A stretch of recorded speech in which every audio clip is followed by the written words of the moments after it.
with Carmilla.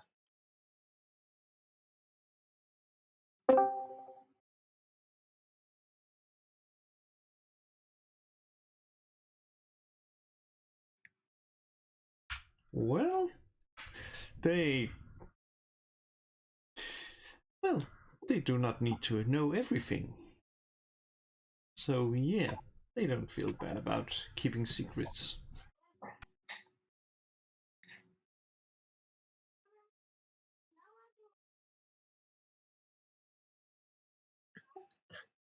Fair enough, Svenja. Um, hmm. I think Svenya's understands the question, doesn't see the problem. So she wouldn't obviously lie when asked a straight question, I think is how she feels about keeping secrets from the. Let me give a slightly better answer. Uh, she tends to love telling stories, but stuff that has been told to her in trust, she will keep in the vault. She won't share secrets that have been shared with her.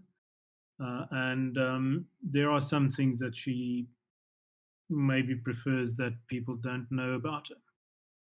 So, apropos to the conversation around, she's not entirely sure she wants everybody in the village to know that she might have celestial blood and that she might have been identified as a potential Valkyrie, because she suspects that that might cause trouble, especially with the Jarl's sons that would love to beat down a Valkyrie to earn their place in Valhalla.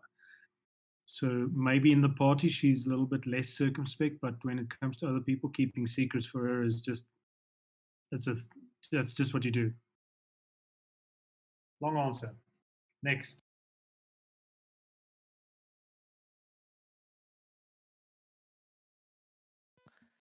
Norman. Norman just does not mind. He personally doesn't really have much to hide, but as long as whatever you're hiding isn't what really affects Jormund, he does not give a fuck.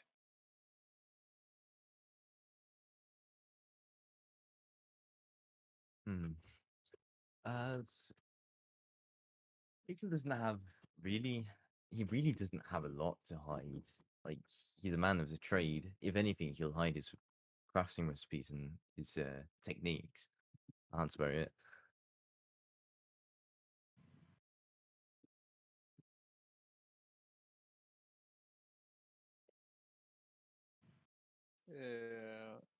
My answer is fairly similar to Mikhail and Yorman's. I don't have much to hide.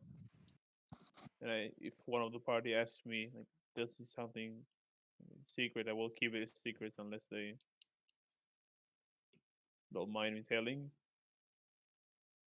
And I will assume that if they have a secret, it will not come back to bite me in the ass.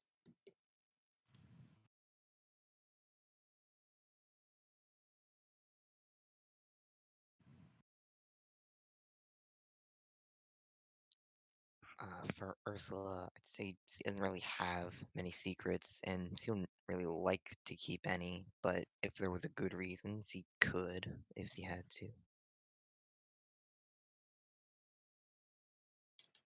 Yeah, seems like we've got a pretty respectable group among you.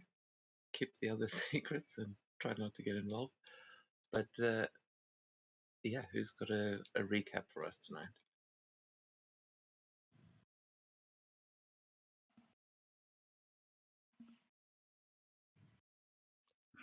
I can go if Svenja doesn't want to. So last session we started off just after the end of our combat with the monk.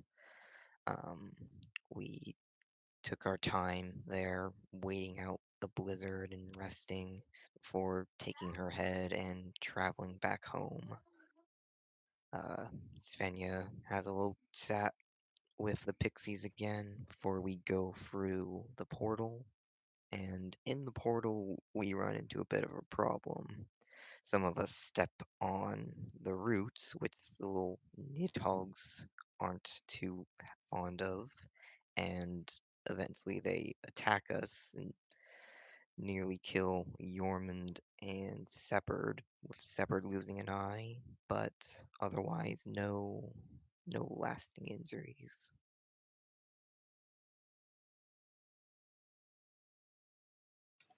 Yeah, I think that pretty much brings us up to speed as we ended the session with you guys coming through the tree in that sort of daisy chain. Sorry, were you finished? Yeah, I'm finished. uh, so yeah, as you guys ended up creating a chain, and Mimir grabbed Shepard, threw him at you guys as you all spilled through the tree onto the other side, looking a bit worse for wear. We ended the session as you made your way into the longhouse where Yorman's mother. I don't know why I always mix up Yorman and Gorm, but Gorm's mother, Ingrid, immediately came rushing to him, trying to see what was wrong, even though Yorman and Shepard are currently the ones uh, bleeding pretty profusely. As Svenja walked in and addressed the Jarl, that is where we're going to sort of pick things up for tonight, as you guys have just come in here. And Svenja, if you want to say what you said again, I don't remember exactly what you said, so that's where we'll pick things up. Okay, so yeah, I think there was a big fuss being made, and I think she wanted to distract everybody from Yormund and Shepard essentially. So she grabbed everybody's attention by shouting out loud and saying to the Jarl, "We have fought bravely and brought great honor to the clan." And I say, okay, just out of character, I believe anything we find there is a part that goes to the clan or to the Jarl. That's correct, right? Or something like that. Sorry, anything you found where? There's some sort of treasure we find. Does part of that go back into the Jarl as taxes or something like that, or contributions? Well, not really. Yeah, there is. I, to be honest, haven't quite figured out how that's going to work yet. But I think because you guys are like, you don't technically have your arm rings yet. You weren't out on raids, so when you start raiding, that'll come into play more. But for now, it's just you guys went out and actually earned a fair bit of money for yourselves. So don't worry about giving any of that to the Jarl just yet. Okay, so she will just say, I have great tales of magnificent battles and near death that I will share at a feast tomorrow night. And basically just building up come back in tomorrow night and we'll tell you all about it. So she has a bit of time to prepare the show. And then she would sort of try and find Ulful's parents, and don't know if she can subtly after that walk over. I'm guessing everybody's looking to them. Well, I will say, as you are addressing the Jarl, he'll kind of he'll sort of nod in understanding, and as he's peering to see the injuries that Ingrid is now trying to help with. But your mother is sitting right next to where you are standing there, Svenja, and she is going to look at you and the helm that you are, I assume, wearing, or have you got it on your side? I imagine it would be quite a visible thing either way. What would she have done? She probably would have taken it off walking from the tree to the longhouse. So you're kind of carrying it under your arm, or? Yeah, she would catch Ingvald's eye and say, "Mother, we have a lot to talk about." You see her looking sort of in shock at the helm, and she just nods and she'll say, "Yes, I think that we do. I will see you at home. Okay, come soon." And she's like, she looks kind of shell shocked as she's going to get up, just place a hand on your shoulder, and then just let it slide off your shoulder as she starts walking out of the out of the longhouse. Yeah. But you will also see Oldfield's parents sitting at a table behind, and you'll see Nut, her father, sort of excitedly jumping off of the bench and coming in towards you, like looking at the door and just going, "Oh, it's good to see you back, lass. Where's Oldfield? We've got some pretty exciting news to tell her. I was wondering when you'd get here." Okay, so Senya would say, well, Oldfield was always a bit of a wild one. So part of our adventures was that she'd discovered a cave of bears, essentially, that she decided she wants to take care of and look after. So I can show you and tell you where it is, and you can go and visit her. But she's decided to stay there and not come back to the village with us. She chose to stay in a cave of bears. Oh no, not that same bear, is it? Probably the same bear she initially wanted to. Look, it's a long story. I think for now she is safe, and when I've told you the full story tomorrow night, we can talk a little bit more about how and why she ended up where she's ended up. But for now, rest assured that she is as brave as ever. She did nearly get herself killed 2 or 3 times. So no problem with the bravery there, but we were a bit surprised, and Ulfield a little bit unpredicted. Maybe we'll see her again. I'd certainly like to go and visit her, but for now, she's alive and safe, and I don't know if she's planning to visit. This is but a few days ago. Yeah, he'll kind of nod, and I will say you guys have been out for quite a while. I think we may have miscommunicated how long it was actually taking you. But yeah, you have been out for like about a month or so. I'm not sure. I can't remember exactly what day you left, but you are arriving back on the 7th of Toby, which is the following month. So yeah, that could have been more than a few days ago, but still, he'll nod and just say, "Oh, thank you, lass. God, I hope she's all right."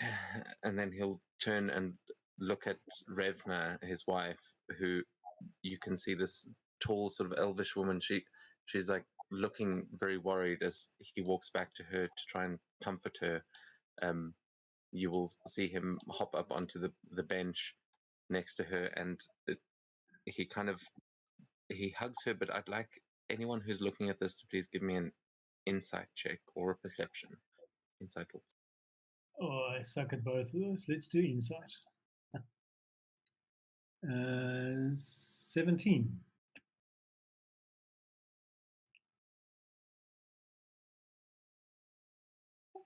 Okay. So yeah, Camilla, you don't see this over the rest of the chaos going on in here, but Svenja, as you were just speaking to them, you'll see as he sits back down, she just for a moment, he kind of like as he's trying to comfort her, you will see her for a moment just move her hand over her stomach, like as that worried look passes over her face, and then he takes her hands and they just take a moment. You get the idea that she is hiding something, and based on what Nid just said, you get the impression that she may be with child. Indeed. Okay. Yeah, I guess she'll just sort of smile if they are looking her way. She'll just give them sort of like a comforting smile, slightly knowing, slightly comforting, and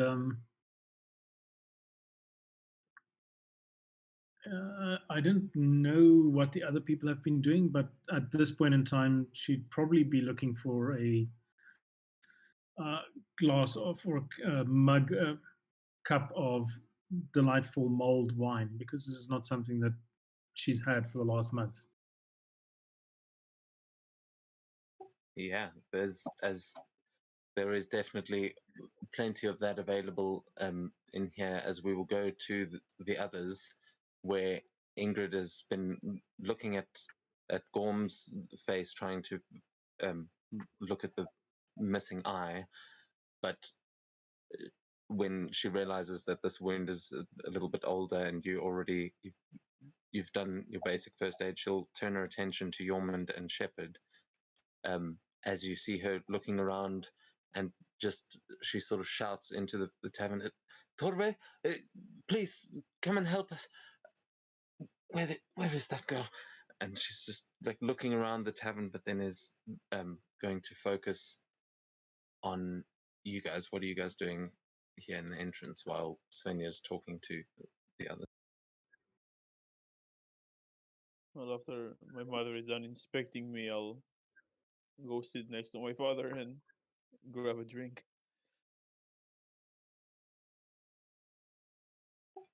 Yeah, you'll see him look quite surprised as you walk up.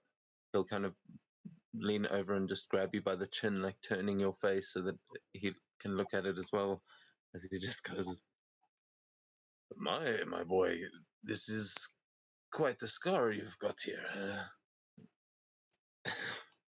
What gave you that You can ask the head hanging from Mikhail's belt. one? That's my boy. I'm sure we can figure something out for you. As he kind of looks over to try and see Mikhail. Yeah, you guys on the other side of the room, you can see Ingrid's getting quite like annoyed that her assistant Torve doesn't seem to be here. She doesn't seem to be in the longhouse. But as she is like shouting, you'll hear a voice coming from outside as she just shouts, I'm coming, I'm coming, I'm coming, as you hear footsteps running through the snow. What are the rest of you doing? Just kind of like looking at Ingrid holding Shepherd, patiently waiting. Yeah, she will start casting a cure wounds on Shepherd, and she's just going to say, I'm sorry, there's not much I can do about the eye for now, but I'm sure we can figure something out. Torvid, there you are. Please come and help Yormund. And you see a girl walk in who you've probably met before, but she is the healer's assistant, as she like looks at all of you quite surprised, and then she sort of nervously walks up to you, Yormund, and she's going to also prepare a cure wounds for you.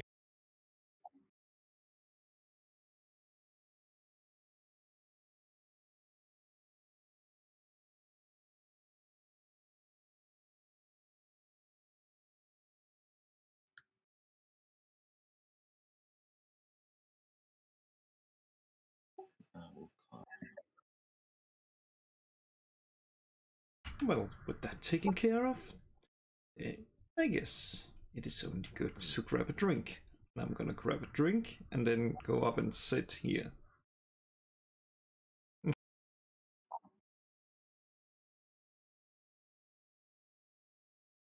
Yeah, I'll do the same.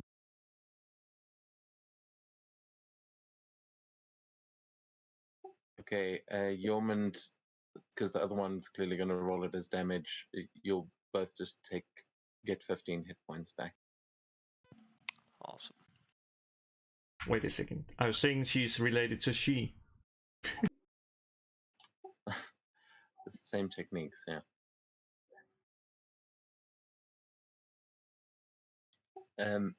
Okay, yeah. So you'll see her as she sort of comes up. You can see she looks a bit flustered as she's just taking quite great care to help you, Yormund, as she kind of tells you to sit down on the bench as well at the table as her and Ingrid start working on the two of you. Yeah, you can see a couple of the heads in the longhouse have been turn to look at you guys as you've entered, but now people are starting to go back to their drinks and things, and the conversation becomes a little more lively. There you can see the table at the end where Magnus and his buddies are sitting there.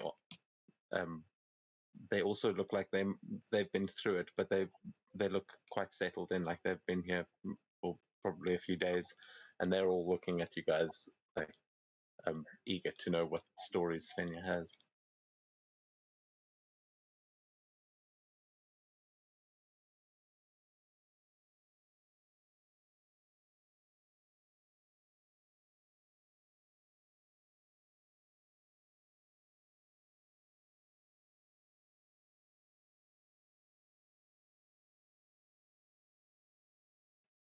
Okay, so you guys getting a drink. Mikil, what are you doing? Miguel's just gonna go and grab a drink as well and just sit down, I guess, in between Ursula and Camilla. Okay. And yeah, I mean, with that, you guys are home, and you have, as you settle in, you get a couple of drinks, and Ingrid and Torv is going to sort of stay there a little bit, but Ingrid is going to head back to go and join Gorm and Hammond to make sure that he's doing okay. As you guys, yeah, you basically get your level up. You are home. You have completed your expedition, and you have some time here to reflect on everything that's happened so far. And before we go into downtime, you guys are going to earn basically 100 days of downtime. So yeah, with all the gold and everything that you've got, you will be able to stay the rest of the winter here in town and take care of whatever you need to take care of until the snows melt. That sounds fantastic. I think first after a drink, do we have a shared bathhouse, or each house has its own sort of bath kind of stuff, sauna bathhouse thing? Definitely would want to get out of the clothes and drop the pack and everything off back at home and go and have a bath and sleep in a proper bed for the first time in basically a month. Yes, are you heading straight out of the longhouse after those discussions, or are you having a drink with the others? Yeah, she'll have a glass or maybe two, glasses, cups, mugs of mulled wine, something to eat, but the getting out of the clothes, and remember that the lovely winter's cloak that her mother gave her has been slashed and burnt and all the rest of it. So getting out of dirty, smelly clothes and into sort of a nice, comfortable tunic and cloaks, and having a nice sleep in a warm bed is very high on Sonia's list of creature comforts right now. Because she will spend the entire next day preparing essentially the show for the night. Yeah, absolutely. And you will know that your mother has also gone home to await for you. There's clearly things for you guys to discuss. But yeah, while we are still here in the longhouse, we'll get to that. You'll easily be able to go and have a bath at home. But Yep. yeah, what are you guys going to do here in the longhouse before actually heading home for tonight? Are you guys, is there anything you guys are discussing, like just reflecting on these kinds of things, as your parents will also come and say hello to you, as they haven't seen you in a while?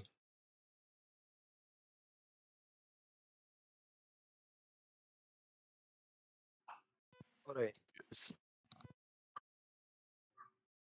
So one thing I need to know, Svenja, am I keeping this head for safekeeping until tomorrow when you'll tell the story, or what are we doing? It's probably going to get smelly and stinky pretty quickly here. I think let's hand it in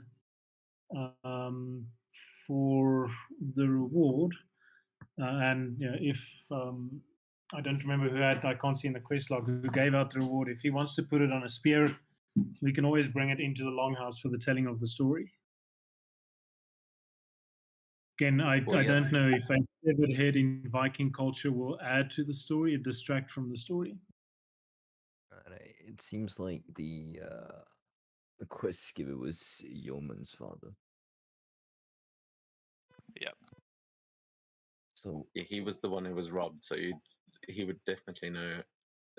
He'd be able to identify them, basically.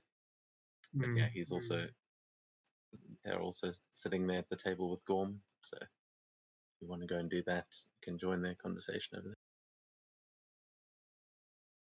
alright. Make my way over there. So as Mikkel's doing that, Gorm, what are you busy discussing there with your parents as they are sort of quite concerned about your missing eye, but quite proud that you've uh, made it back with battle scars? This is your father, especially, is quite impressed.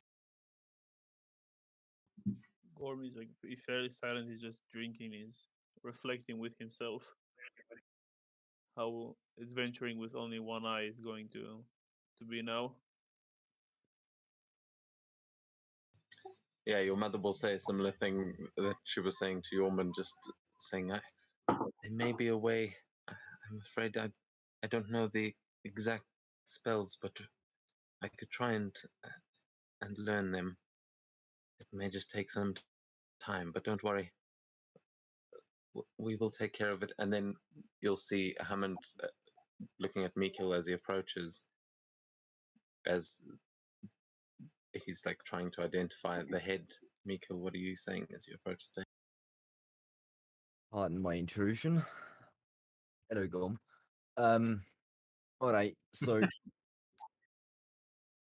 I'll pull the head off the I guess the hook. Yeah, I guess it's a hook. And just pull it up. So if I remember correctly, my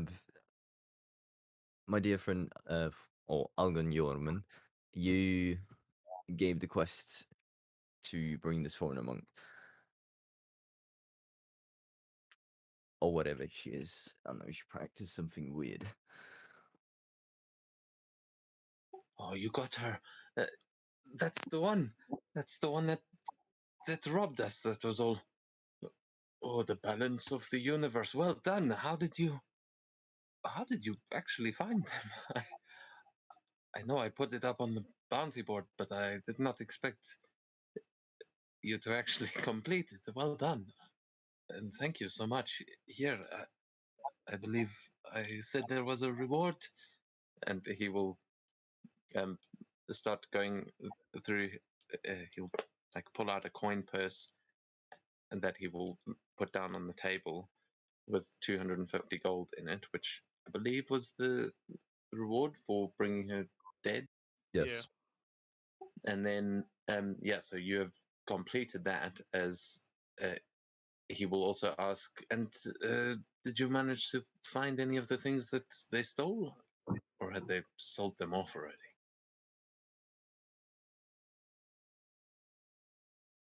That's an excellent question. Are there any other questions? Did we? I think we did find the loot. Yeah. Yeah, and he did, as part of the quest, he was like, you can keep, he said everything's already been replaced, so you could keep any of the stolen goods that you found that was in the bounty. So he's not asking for anything back, he's just sort of asking if you guys did manage to recover any of that. I'm not quite sure Uh, what you lost, to be honest, but we did find some stuff. Well, good, so long as it hasn't all gone to waste. And as for how we got her, oh, I'm sure Svenja will tell you a lot more tomorrow. Ah, yes, I look forward to the tales, and thank you again. I may ask for your help again in the future. You guys seem pretty capable. Is my son all right there? I saw he came in looking a little battered. I didn't want to get in the way. Oh, yeah, we had a bit of a mishap with some need hogs, but he should survive. All right. I will go and see if he needs a healing potion or anything.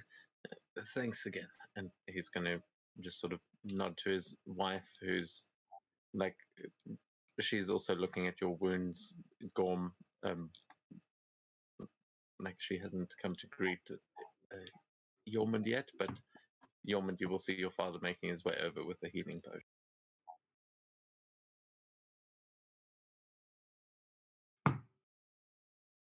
So I guess, are there lots of people still needing healing? Because I guess Svenja can at this point do a couple of healing word spells and things if needs be. I mean, you guys will get a long rest short enough, so this is like more for role play purposes than Yeah. absolute necessity. But yeah, when Elgin walks over, he will offer the potion to you, Yormund, and just say, "Oh, I heard you had quite a time out there. Are you all right? Here, this should help you a little." I just look up to him and just show in the reflection of the fire all the fucking blood. Looks like blood tears just streaming down the front of his head. It's just So you broke up there towards the end. All the blood, and all the blood just coming down his helmet from nearly fucking dying. It looks like blood tears, and he just says, "Thanks, Dad." looks like you've. Look at. I don't mean to be insensitive. Looks like you're in good hands here, but glad you've come back alive at least.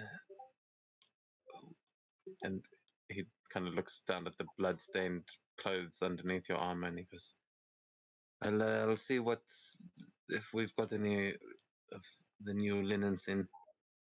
I think you're going to need the replacements." And you can see he's trying, but he doesn't really know how to help you here. He's not as much of a warrior as the others. It's alright, Dad. Thanks. I think I might go home soon anyway. I'm wondering if Senya's in the mood to sort of look for.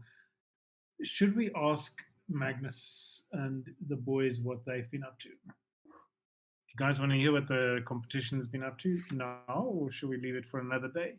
Should I ask the think- rest of the. I think we should wait.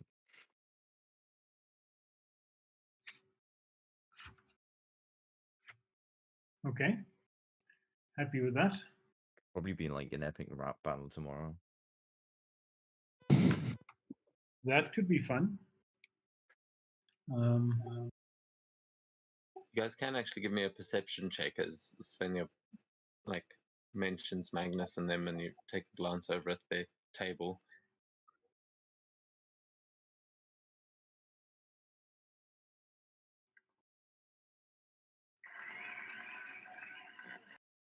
Well,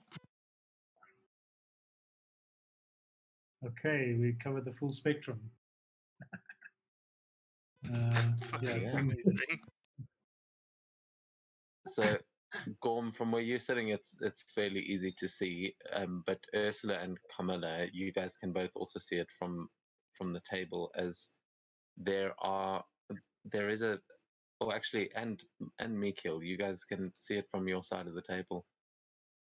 And because Mikil's right up there, so you will see sitting on the table there is a skull, and it looks kind of like a dragon skull, but very small. Like, yeah, actually, Ursula, you would be able to. You and Camilla would be able to both identify this as a kobold. That, yeah, they seem to have a kobold skull sitting on their table, almost like a trophy of sorts that they seem to be drinking over.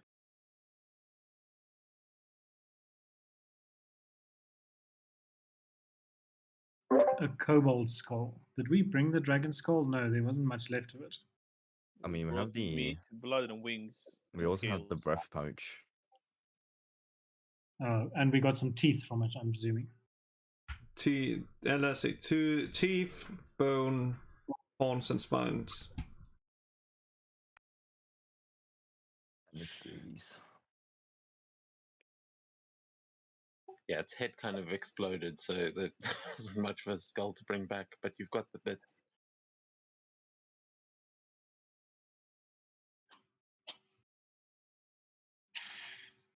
Okay, that's going to be fun.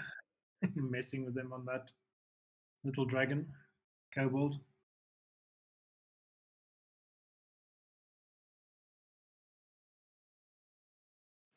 So yeah, actually, I guess if there's unless there's anything else you guys want to do in here in the tavern, you would probably actually see at some point before the night continues, Codrum would probably take up the role of entertainment if Svenja wasn't going to, and then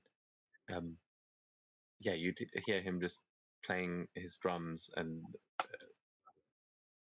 yeah, he would be singing a song that was about their adventures, and he would sing a song um, about fighting the tiny lizards, and it would clearly be about a fight with a kobold, but without any details.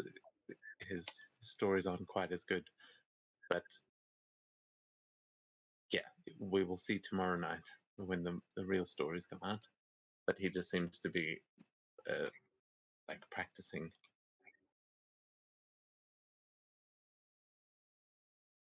Excellent.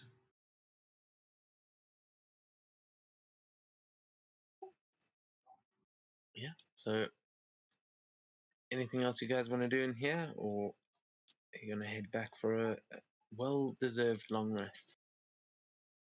Long rest, please. Yeah. Yeah, that's Definitely long rest.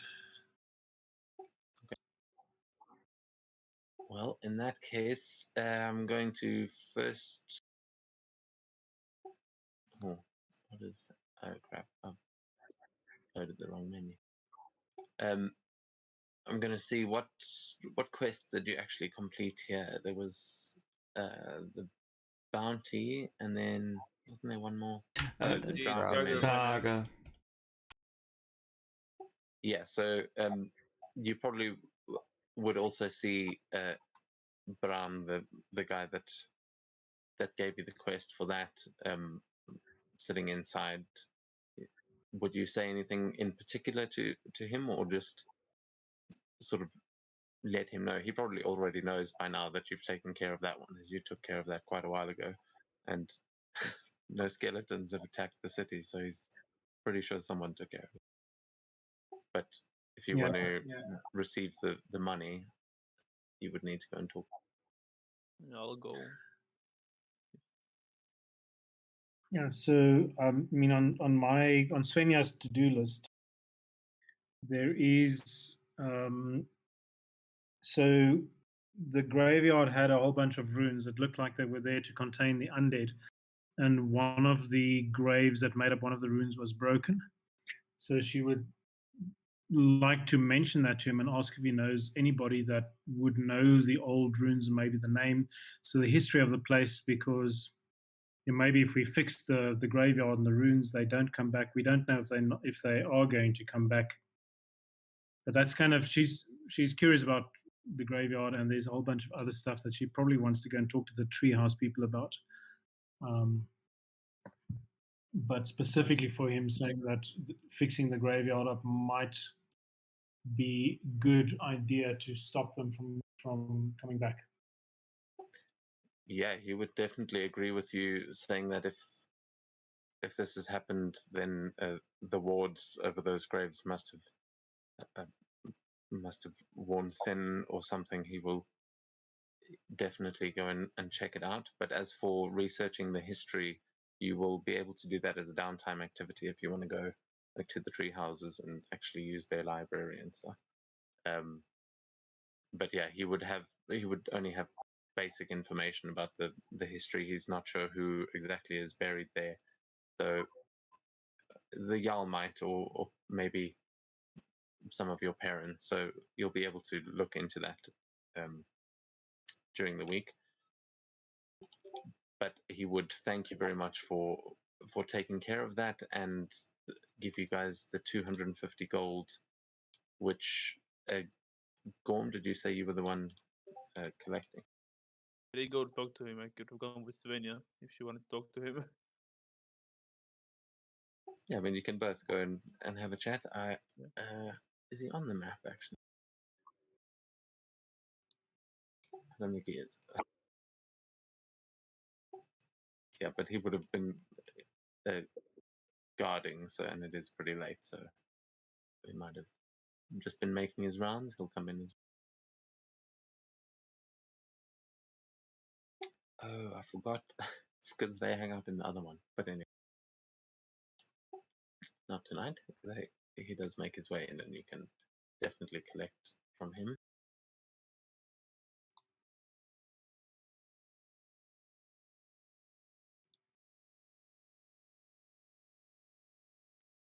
He's not tiny.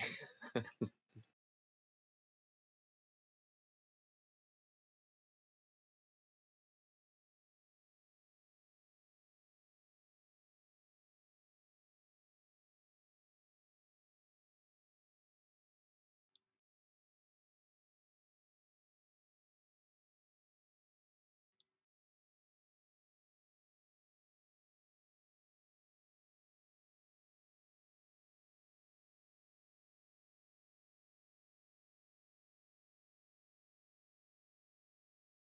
So Ursula has been pretty quiet.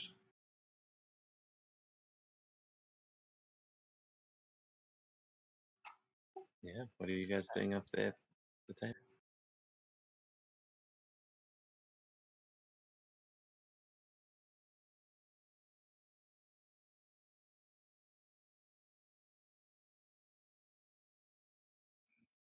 Just quietly reflecting on our journey.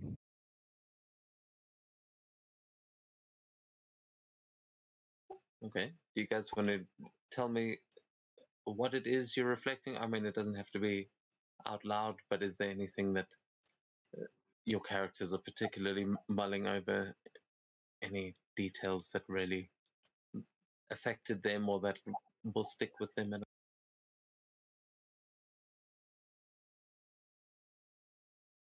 Like I said, the eye part. Can I still be an adventurer after losing an eye? I know Odin lost an eye, but he's a god and I'm immortal. He also gave it away. Like there's definitely a bit of a difference. Missing Ulfhild, but upset about not being able to rescue those prisoners and annoyed that we've got a few permanent injuries like lost eyes in the party.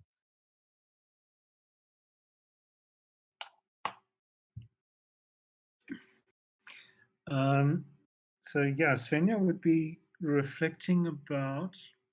So if her mother is already gone, no. So if her mother is still at the table, she'd be talking to her about the sightings of the raven and the owl and the reality of dealing and seeing the myths and the legends and things like that. So we've heard always the stories, but actually encountering the Feywild, I guess secondhand and all of those sort of things. The fact that it's become much more real than just stories is one of the things that she will be thinking about and maybe chatting quietly to her mother about.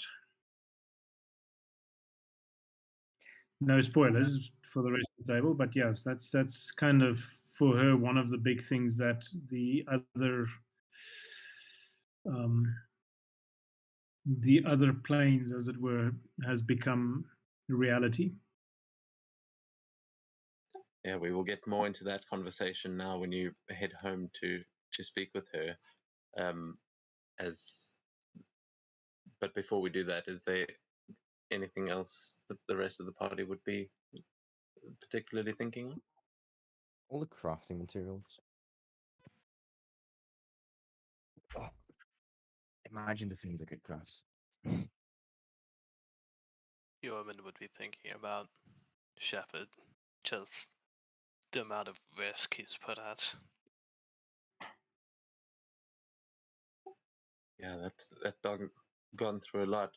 And speaking of which, as Mikhail is also thinking of all the things he could make, I realized that the barding is not actually in any of the books. I had it here as a separate, but you can make barding for an animal the same way that you make regular armor. So it counts as basically just normal armor, but I think it takes twice as long to make and weighs 4 times as much. But that's generally because I think they're referring to like making it for horses. So it won't necessarily yeah, I mean, encumbrance is not a big thing here, so. But I will. I'll let you know when I remember what I put. Here it is. Yes, yes. So barding. I will. It's lagging a little bit, but yeah. Anyone else? Kamala? I don't think we heard from you.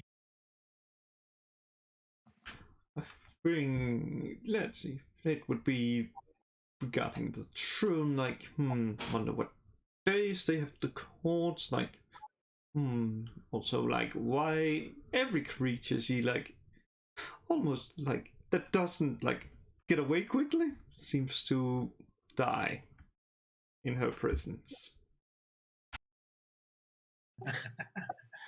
Yeah, that is an interesting one. I'm sorry, I got it wrong. It costs 4 times more and weighs twice as much. Got them mixed up.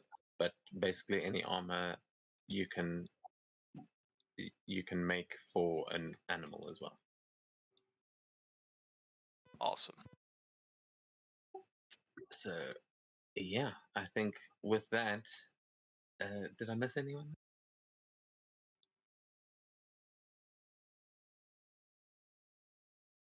No. Okay. Cool. Oh yeah, is that the thing?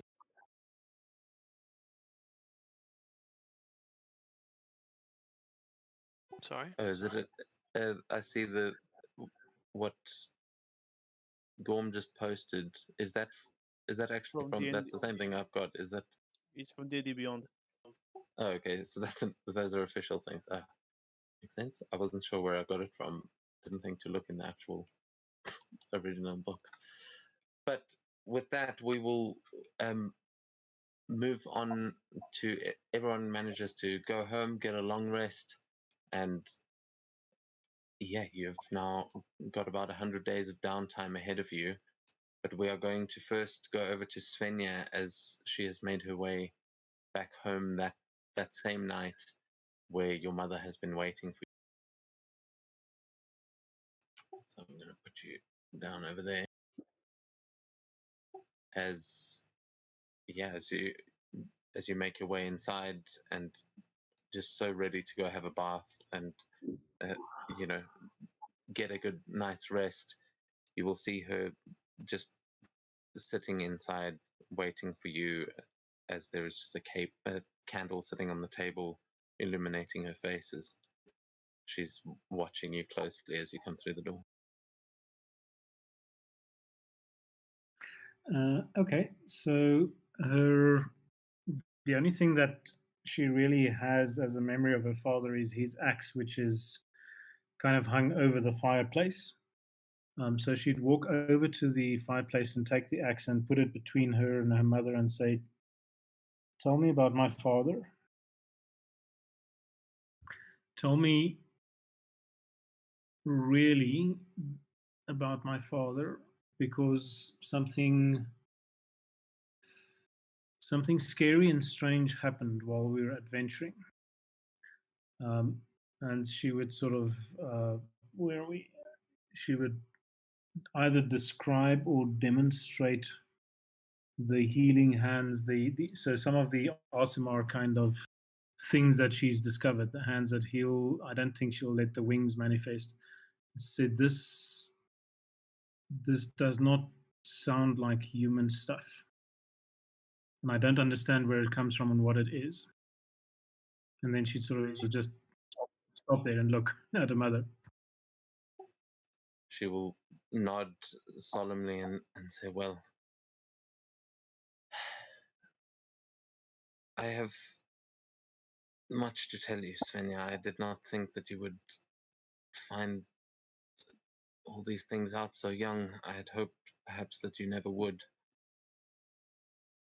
But the story of where we came from before Braudevik, that we were pushed out, I mean, you know that Hammond and I came from the same village, and I suppose neither of us have spoken much about it, and that I suppose I should be sorry for, but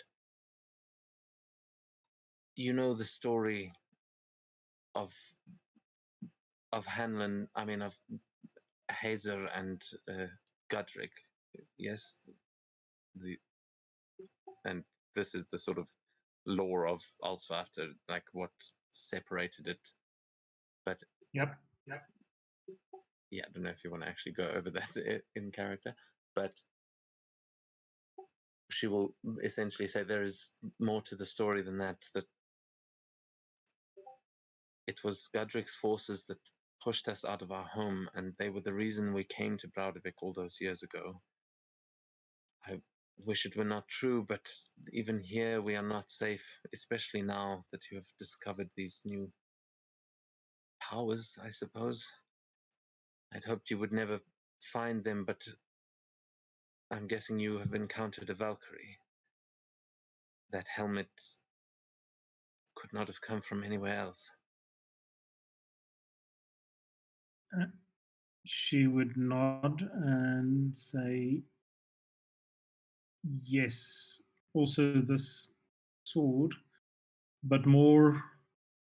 So she'll tell her mother briefly the story of in the cave finding the blood. When she touched the blood, it sort of glimmered, and the Valkyrie addressed her as sister and asked her to send her to Valhalla. So it wasn't just encounter a Valkyrie, it was uh,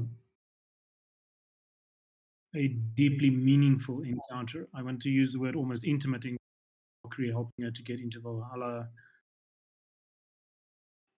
Yeah, she And definitely seems. Sorry, say again. How did you know, mother, that I? Okay, it's just the helmet that she guessed on there.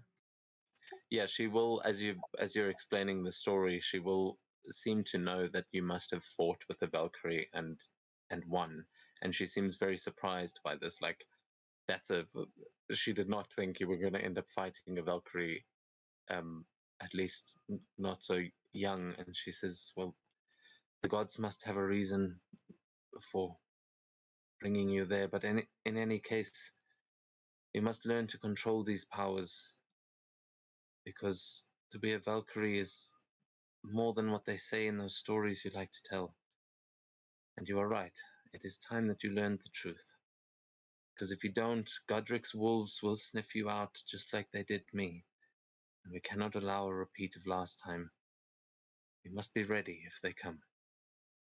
Your father was a brave man, and he gave his life to keep me protected. But it was not him that they came for. It was not his bloodline, but mine, that you now carry in your veins. And it is that of great power, but also a source of great corruption if you let it be. So, I would like you to join me, and I know there is a lot that I need to tell you, and I will tell you everything, I promise.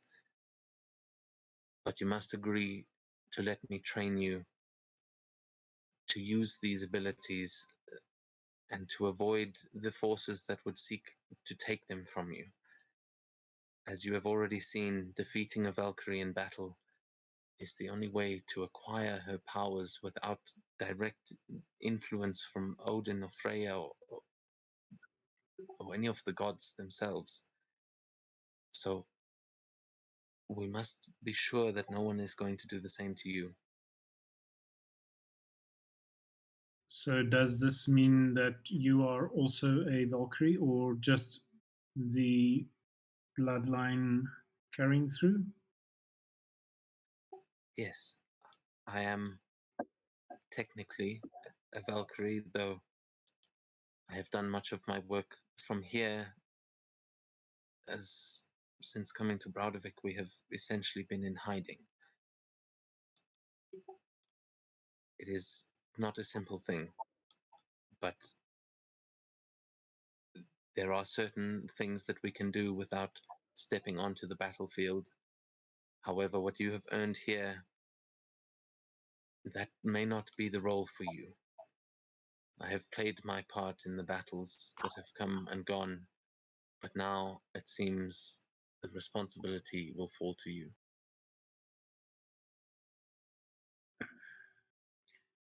Okay, so this is pretty important then, that the rest of my friends do not tell anybody about this. I've already asked them to keep it secret. I was worried that that would lead to unnecessary fights with Magnus and everybody that wants to show how brave they are, but it seems to be more important to keep it a secret, or is it impossible to keep it a secret?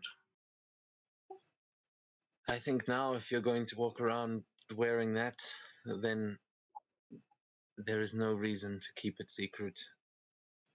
From what I've seen, you have got strong friends, and you should allow them to help you where they can. I think that there is no reason to be a coward, and perhaps I have been that for too long. I'd hoped to protect you from this, but now that I see you, you have already earned these powers so young. I think it is time that we trained and we learned to fight back.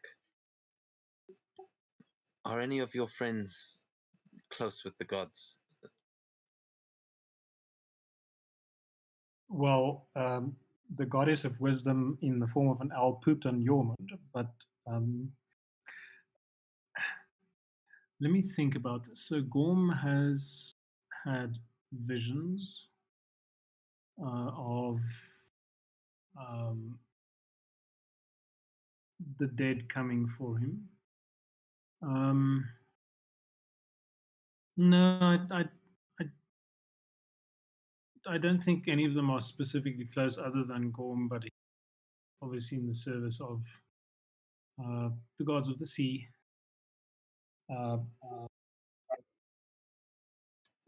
If he's in I service of one think god, I think they have. I'm sorry, say again. if he is in the service of one god, then that is enough. Also, remember, it's polytheistic. So if you Mm. they believe in all the gods at once. It's not like you only follow one at a time. They're just for different things. But yeah, Gorm would definitely be your best bet, and she would say if Gorm has had that sort of contact before, then perhaps you should ask him to join us. And then when you are out on your expeditions, he will be able to help you if anything becomes too overwhelming or anything like that. Well, I mean, so at the Elven throne, Camilla sat on the throne and claims to have spoken to Freya in the Feywild, and she was remarkably reluctant to give any more detail. Apparently, Freya liked her, so she's at least spoken to a goddess, from what she says. So yeah, I think Gorm training with us is a good idea. I'll have a chat with him and ask if he's willing to.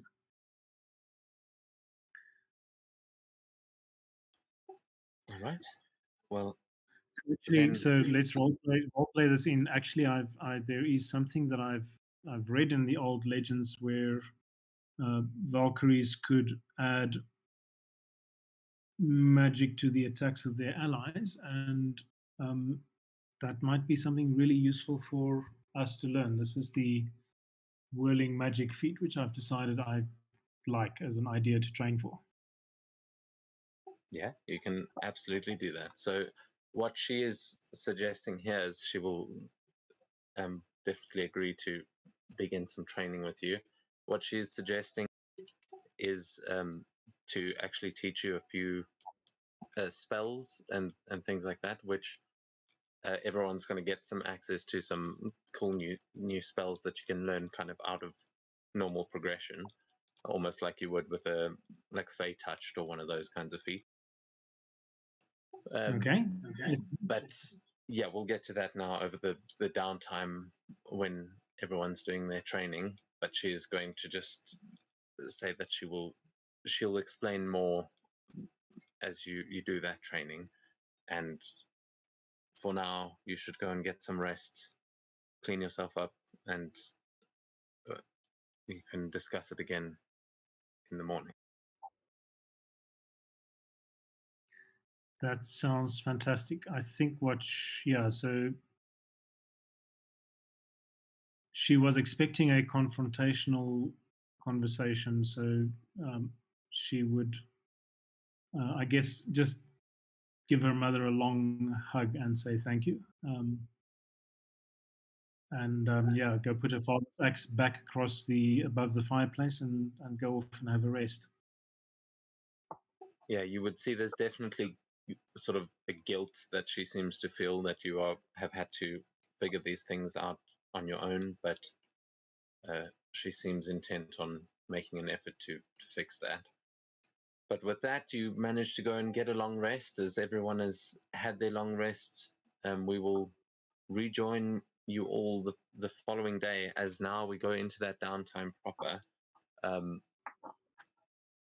Yeah, there's a bunch of cool stuff. Some of you are already familiar with the rules that we'll be using here, as we'll be using mostly Xanathar's Guide rules for downtime. But I can't reveal just those. So actually, Gorm, you had the link for that just last night. So do you think you could send that again? Yeah, give me a second. Because I've got them in Foundry, but it's going to reveal a bunch of DM stuff as well if I just open the whole list. Or you can just give me, we can just take a 5-10 minute break. Yeah, You guys Camilla can sent it. roll.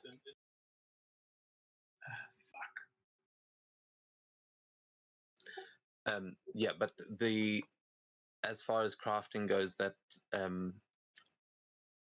we will be using the kibbles thing, except because that is not made for downtime. It's going to be, we're going to sort of up the time that it takes, so it'll be 1 day per crafting check, basically.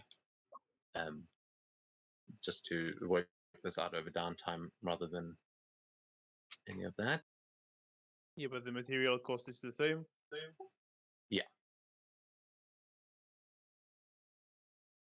Yeah, same material. It's just the time that will change, unless the time is already like more than a day for a check. But I think usually a check is like Every set 2 for 2 hours. hours. But Yeah. that's for, yeah, I mean that's for doing it over like camping and stuff like that. So yeah, I think it's we'll say we can minus your intelligence modifier from the amount of days that it takes to just keep it down a little bit. But there's a bunch of stuff that you can train.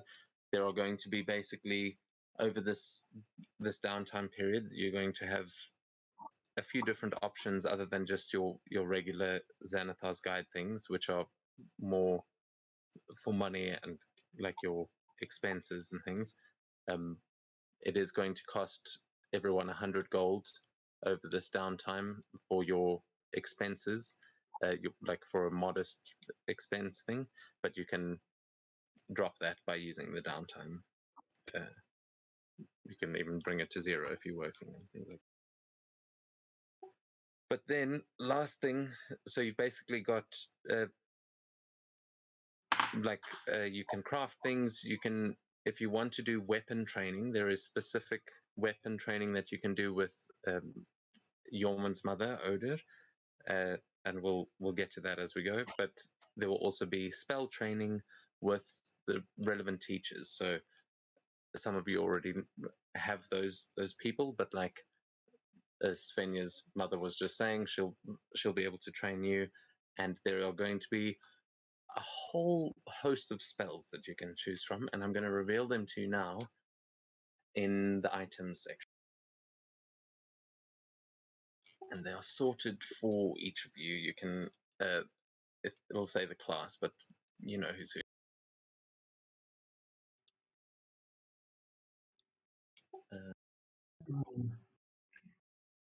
Okay, can you see the spells section? Isn't the No. player items supposed to be? Yeah, no, not player item. Wait, can you see player item? I have all the feasts.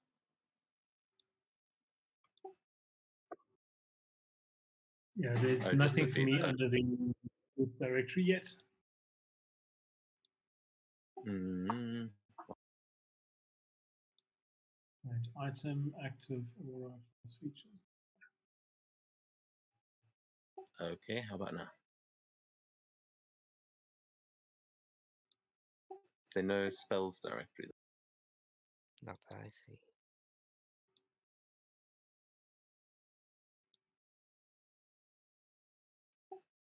Why?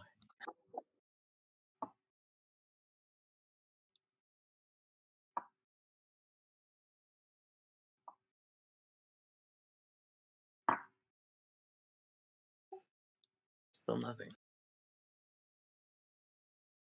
We are looking in the items directory, the same tab as the loot.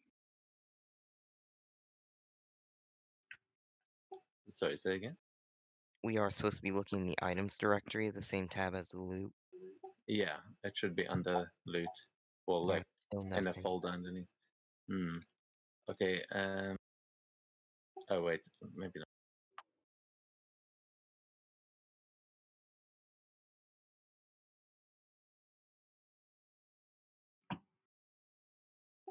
There we go. Ursula, can you see something now? Yeah, I see sorcerer only under the spells folder. Okay, cool, perfect. I'm just going to reveal them all to everyone just for sanity's sake, but also you'll be able to choose off any of the lists because most of them are sorcerer spells as well. Except things that are like, if it's obviously not, then probably not, but I think most of them are sorcerer spells. So let me see.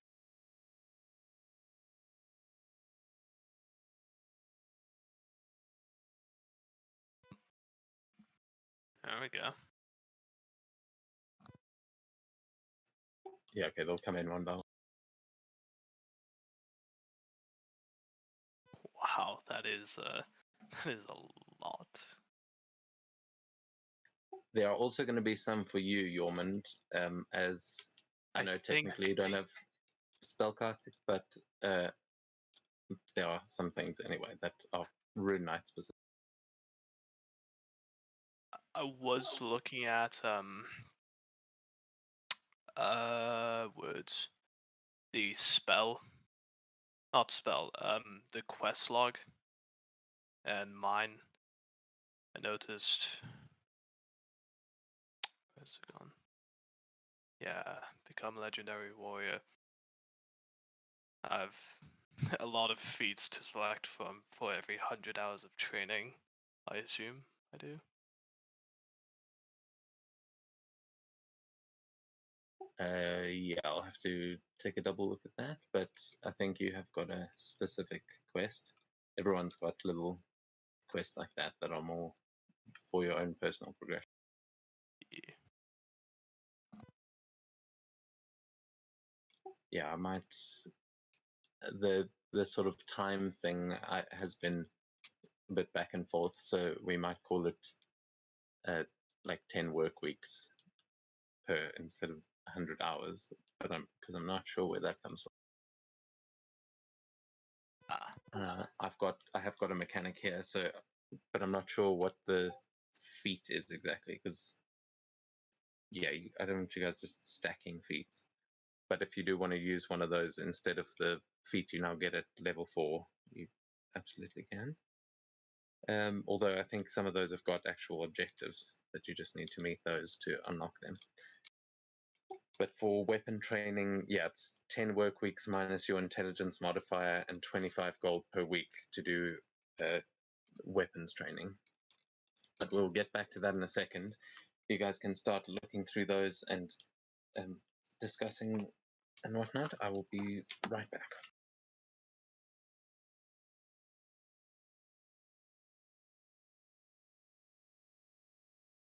Would like to get a feat, but I really need the extra spellcasting bonus. Yeah, I'm going to be entirely blunt. I just went for I just That- went for his eye. yeah yeah. Feats are good, but I need more intelligence. There's a reason I always pick human. That +1 is godly. But like any other race, you can just add 2 to your main stat. Yeah, but but like, no.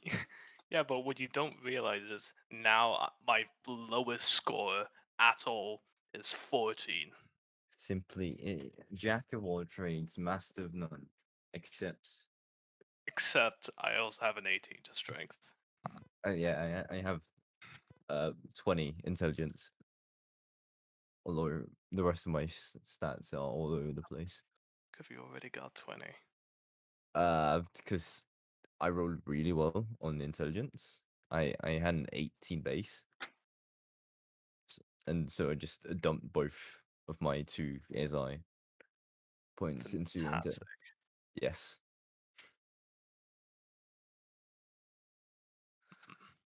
Although I still need to update Foundry, but I'm scared because last time I fucked that up. Skill issue. Yeah, it really is, and I didn't know how to not have a skill issue. Yeah. Yeah. Yeah. Yeah, I'm back. Sorry. All right. So how do? Devin, this is like super cruel. Having so many awesome spells for a bard.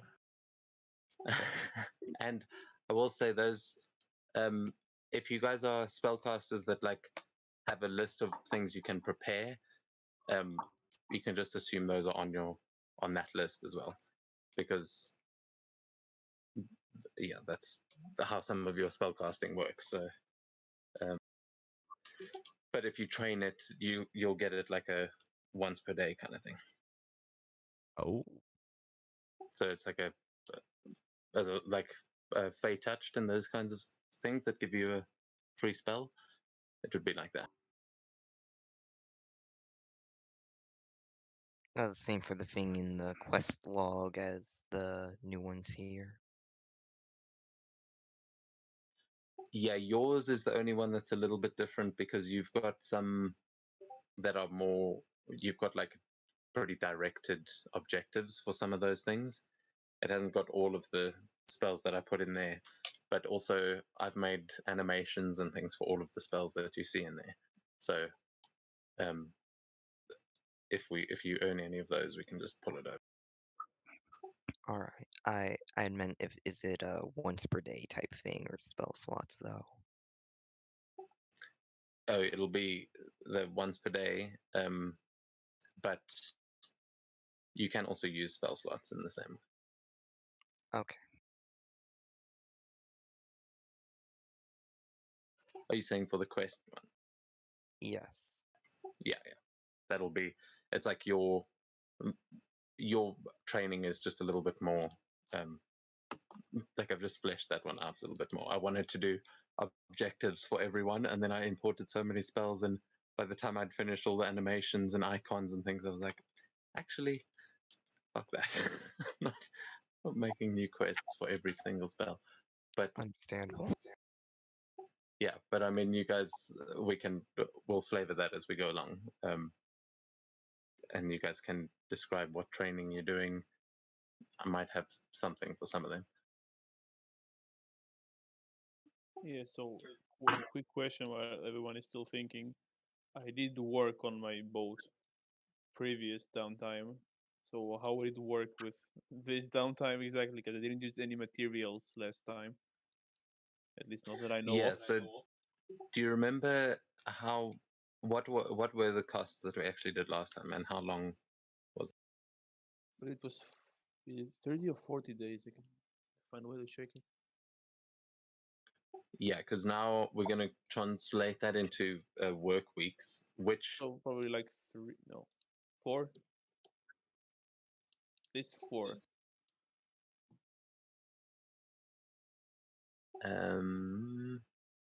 yeah, it'll be at least 4. Yeah, we can assume that means 10 days, including your weekend. Oh no, sorry, I think it's 5. A work week is technically 5 Yeah. days. It's, So week is longer here. I think no, the month is. yeah, sorry, I'm trying to find the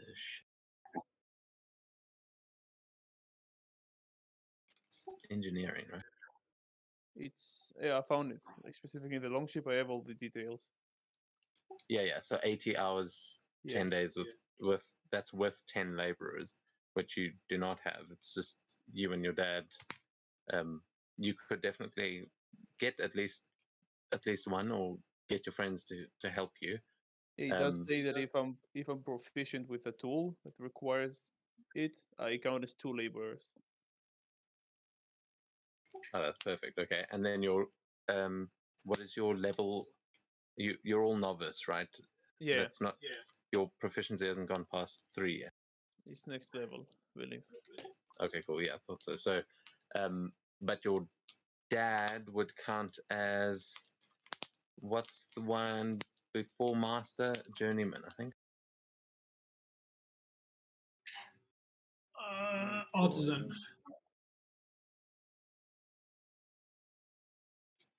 Is the same there for you? Or grandmaster, it's a master, unless before No, I'm saying master.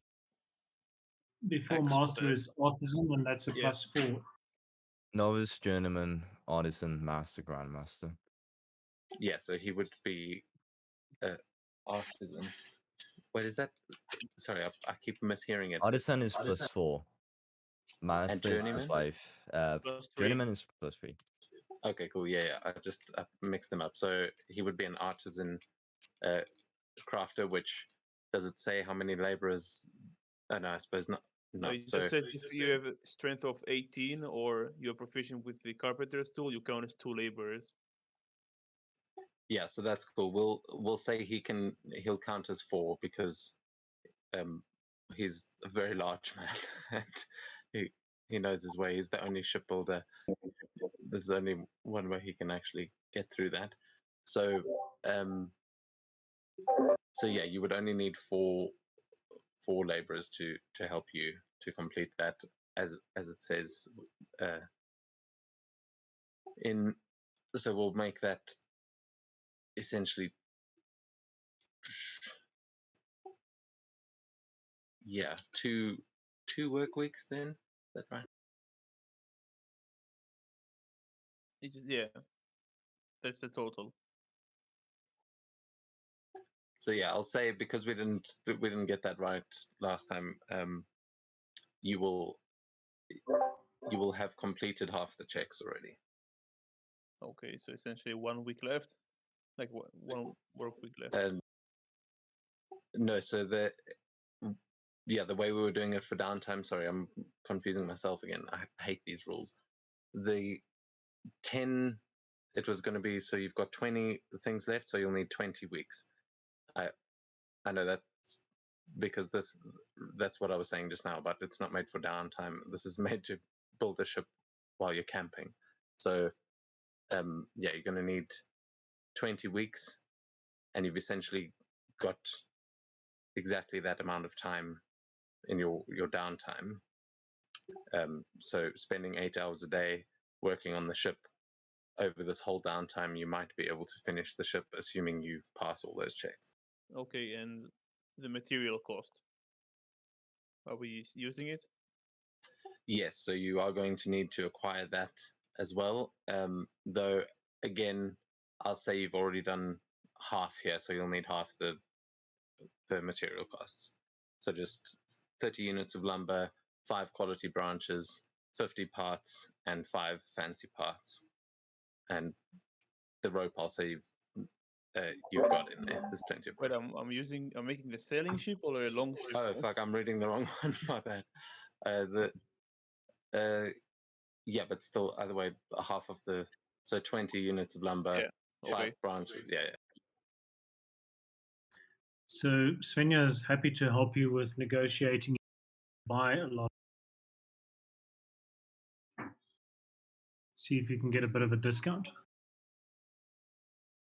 Oh, most of those things we need to look for. I don't think they're still like being sold. We can ask around, but we need to spend some downtime actually finding them in the forest. You can definitely buy those things, but I will say that would usually be like you'd have to buy it from somewhere else, if it's not already there in the town. And during winter, that's especially hard to do. Like there aren't traders really coming in. So if you want to buy them, you're probably going to have to do that on your next expedition to actually go out and maybe go to the capital and try and, or just go to a neighboring town to try and make that trade. But it's like most of the stuff you can get, like you can chop down trees to like go speak to the lumberjack about getting lumber and stuff like that. So Yeah, and maybe yeah, even you can. branches, and the parts I might be able to talk to the smith about because it is Yeah. from like ingots on scrap metal. Yeah, so you guys can, you might have to work together a little bit to get the long ship done. That one is probably the more complicated item, but yeah, I'll say you can also, that's 8 hours during work weeks, so I'll say you can also do some training on top of that, because you're only spending 8 hours a day. Okay, I'll think about it. Or like something else. I just don't want you to miss out on all the downtime, because all you're doing is Yeah, making I the ship. can work on the ship and then do something extra like, in addition. Yeah. Okay, I'll think about that. Cool. So any other questions before we actually get down to the checks? We're going to do like basically we'll go week by week, and then any crafting checks or anything like that we'll do one by one. Yeah, I just kind of want to just make sure I'm understanding my shit. Yeah, that's good. Don't worry, I'm barely managing to wrap my brain around all this myself. So yeah. Words. So you said for weapons training, at least for my quest, each feat would take 10 work weeks.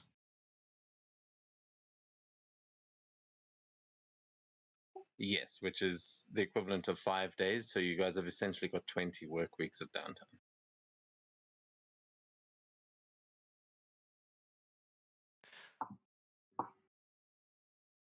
Oh god, I'm just being stupid. Hang on.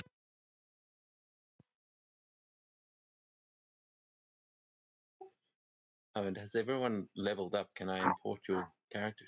I imported mine already and everything seems in check. You can import mine. I don't know how to do it without fucking shit up. There is actually one thing I wanted to ask before I level up. I noticed a little discrepancy in the quest thing. It's the Thunder Pulse is marked on level 2 on the quest thing, and it seems about empower a level 2 spell, but when I click on the spell, it says it's level 3. Dude. Yeah, if it says it's level 3, I fucked up in the writing the quest. It's a level 3 spell then. Okay, so I'm not gonna be able to get that. I'll But wait, probably Thunder Punch. Are you sure? Because there's Thunder also Pulse. Are you sure you Okay, don't yeah. think about Thunder Fist? No, there's a million because there were two spells called Thunder Punch, and I changed it to call it Thunder Haymaker because one is like first level, one is second. But yeah, I think then that. Oh yeah, but I've got your spells go all the way up. I just fucked that one up. Alright, I'll probably get rid of Wit's Bolt instead of getting rid of Dragon's Breath. And train for the Thunder Punch instead of Thunder Pulse. Just trying to see where is that in air. Yeah.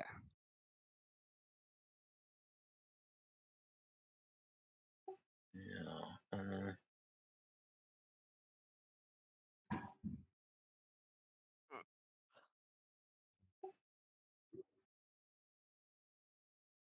Not even seeing it in there. Yeah. Where is? I don't see Thunder Pulse at all. Oh, there it is. My bad. Yeah.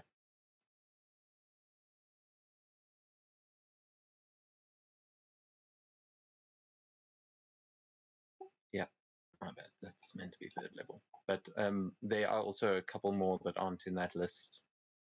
Like as I said, you've got access to all of those spells, so I'm sure you can find something in there.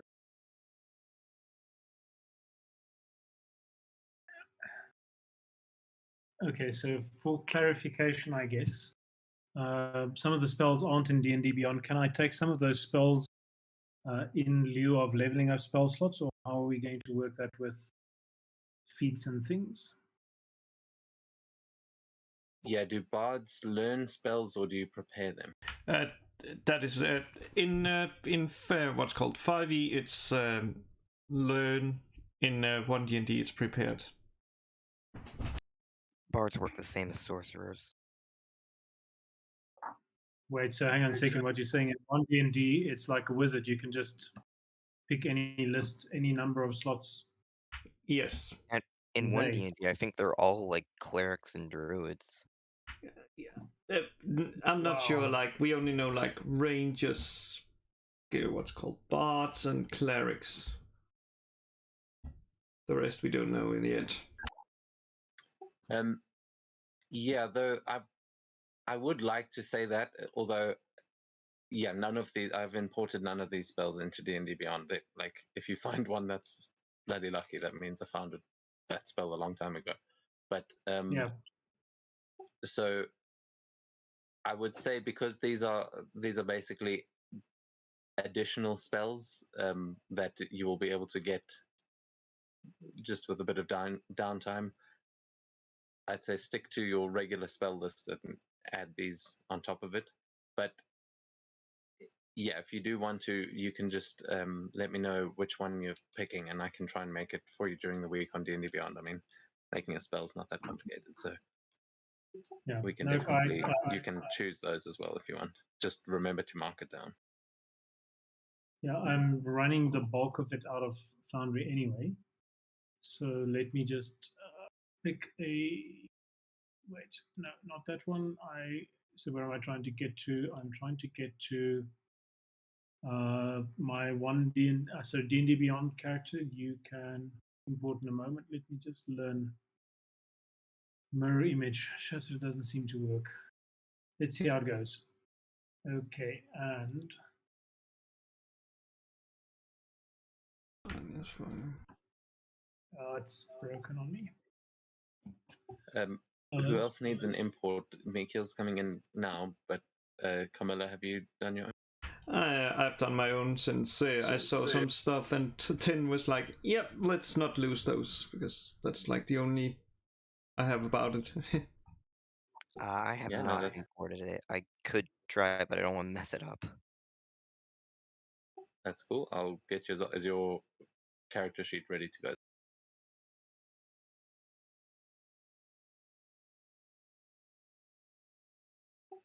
Tesla, is yours ready to import? Yes. Okay, cool. I'll grab it now. And Gorm, did you say you've done yours? Yeah, I did. Now that is Cool. interesting.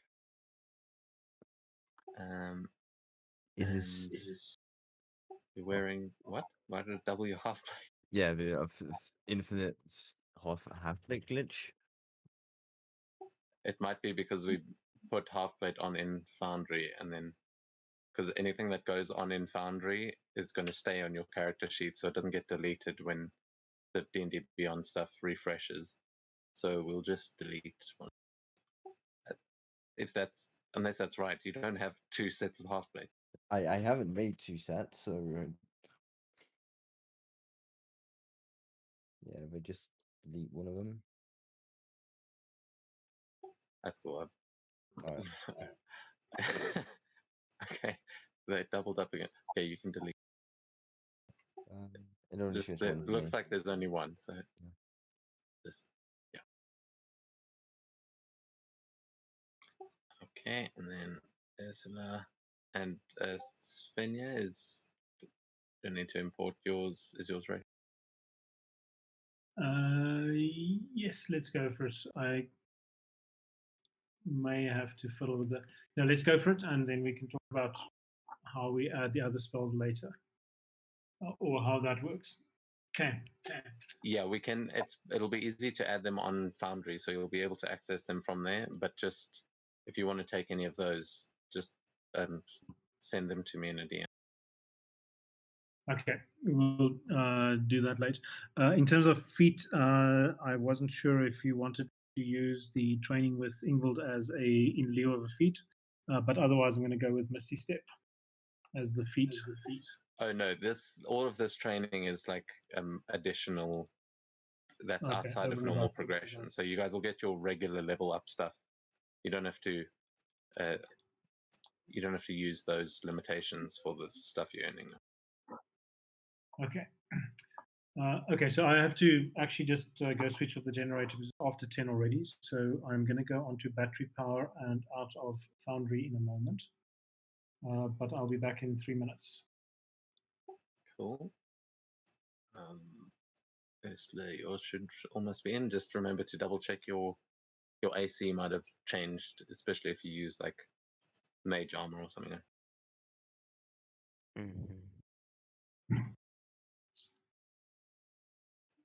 I don't know. Yeah, yours it dropped down to. What is it supposed to be, Ursula? 17. 17, yeah.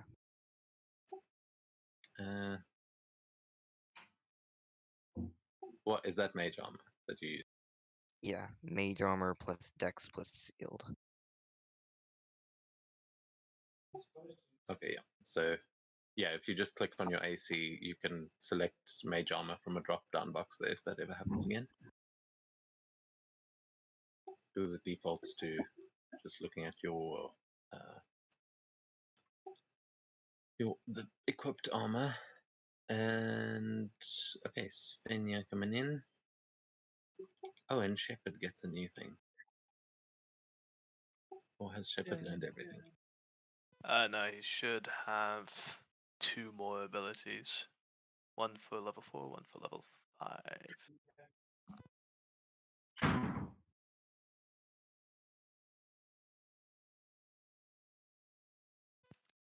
Oh, and DM, did you want me to import my own character because I've done everything on D&D Beyond?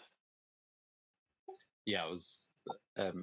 You can if you know how to do it properly, but otherwise I can.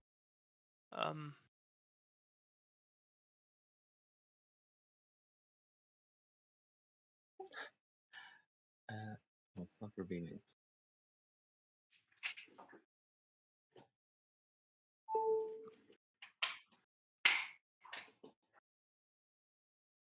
Maybe because I just have the window open on the. I've closed it. Oh no, I was just pressing the wrong button. Ah. This little reveal system is a bit weird, but it's cool when it works. Yeah, you got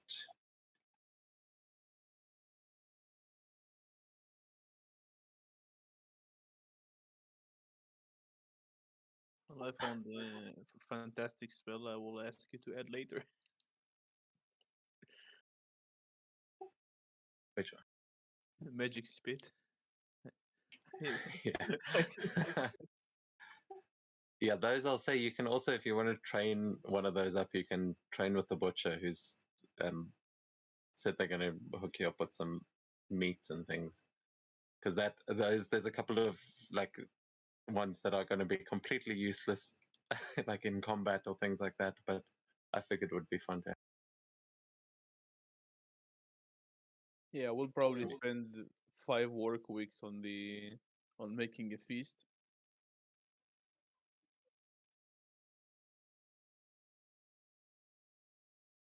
Yeah, that's Cool. all. Yeah, we'll get to that.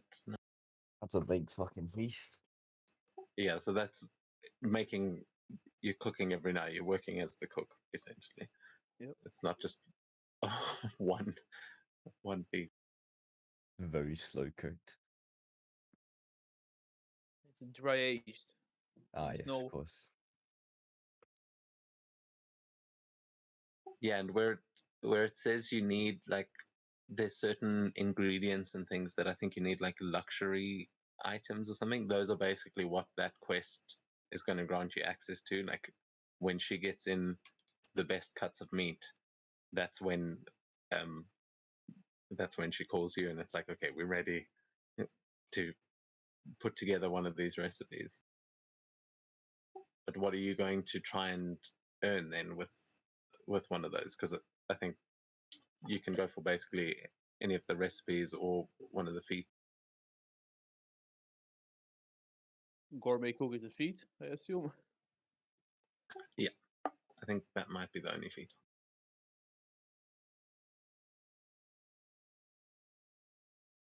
Yeah, I'm not sure what they all are. I'll probably just roll. I'll just count how many are, roll a die and choose, and just remove it when each one I get. You just want to go down the list, you mean? No, I said I'll roll a die, and whichever I get, I'll just remove from the Oh list. yeah. So it broke up there. So yeah, you can do that. How many are there? Is that an easy?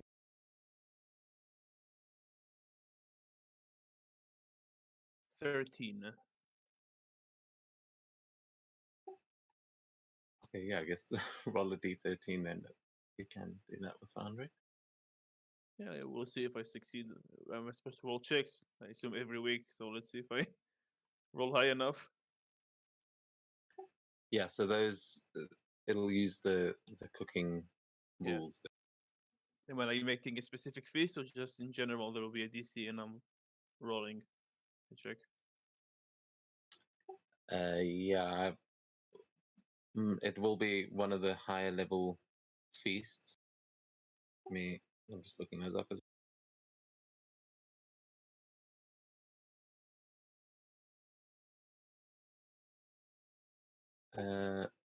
Yeah, probably a meat feast, I think. But Yeah, with the dragon meat. uh, Yeah. although no, the point is that she's giving you the ingredients. So I'll say it's a hearty meat feast is what you're creating, but she's giving you the supplies to do that. Okay. Yeah. You used to an DC of 8. I doubled up.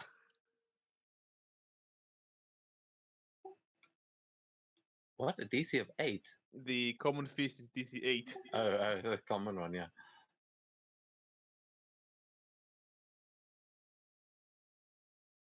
Yeah, so I guess you can actually decide how much you're doing, and then yeah, it's up to you because you are getting the materials.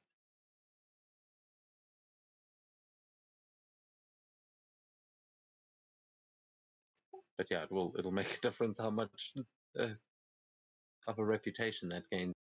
Yeah, I'll have to actually look how long it will take me to gather all the materials before this. Well, that's what I'm saying. She's providing the materials, so you don't have to worry about that. You can assume that over those 5 work weeks, one day she'll be like, oh, okay, we've got it, we've got the stuff. We're going to prepare all of this, and get ready for these feasts. But you just have to make one. Okay. Because also the effects of it, like, they come up again if you're busy adventuring. But yeah, did you roll that D30? I'll roll in a sec. And then we'll know what you're aiming 13. for. Oh, did he actually roll? Yeah, roll the 13. The bottom one. So a pressure capsule then. Yeah. Not sure what Yeah, it is. actually. So this is as you're sort of making the feast and working in the longhouse, you can make those checks as everyone will sort of be eating this food over the next 5 work weeks. But what you learn to make during that time is a small capsule made of beeswax, as you're making a lot of like honeyed meats and things like that, and you use some of that beeswax, blend it with sand and a variety of enchanted like water plants to create a pressure capsule that allows you to ignore the effects of swimming at depths of 100 feet. So you pop one of these and you can go deep sea diving without worrying about getting the bend. Just the breathing part. Yeah, which again, you'll Probably see there are some spells that might help you with that too. But yeah, when there's treasure at the bottom of the sea, 17 sometimes. on the first one. Okay, so you the first day's feast is kind of burnt.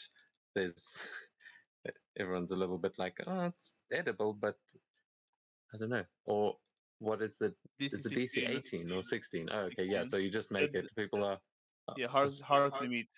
It's a hardly meat feast, right? yeah. Sorry, I thought it was 16. 18. So yeah, you make it. The food is good. Everyone gets a nice hearty honeyed meat feast as Gorm sort of takes over the cooking. Yes, I'll roll 4 more times for the entire 5 weekdays. Yeah, so we're gonna go week by week. Who's I'll wait. And then yeah, so let's see what everyone else is doing so long. As this is the first week, Gorm, you can also make a check for making your ship though in the first. I still have to get As the we- materials though, and the people. Yeah, but it's fine. We'll get to that in a Okay. second. We'll say just to pick up where you left off. We'll do the first check, and then we can, while you're doing that, we'll go to the others as the first week is going by. What are you guys going to spend your time doing? I know exactly what I will be doing. I will be reading through a book I found at my mother's place, and it's like, don't understand this, and it's like going around like this because like it's just don't understand it, and it's like trying to find Ursula, so because I think she may be able to explain it.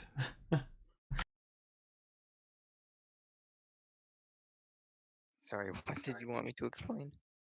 Yeah, well, we comes to this now. As I'm coming here and like showing you this like little fine book, is like here, like I don't understand this one because it's like I'm pretty sure this side of the the left side is like the magic behind it, but this section is like explaining the intent behind it, though I don't know what they mean with pulling something out of Niflheim. I'm not sure what they mean with that. Maybe you can like explain this, because this seems to be magic of the arcane nature, though there is other types, so whoever wrote this must have known a lot of about magic, though. What do you make of it? And what I basically hand you is like a fine familiar spell.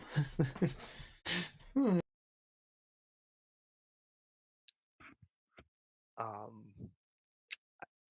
I don't know how much I know about that, but I rolled well. I could probably tell you basically what it is.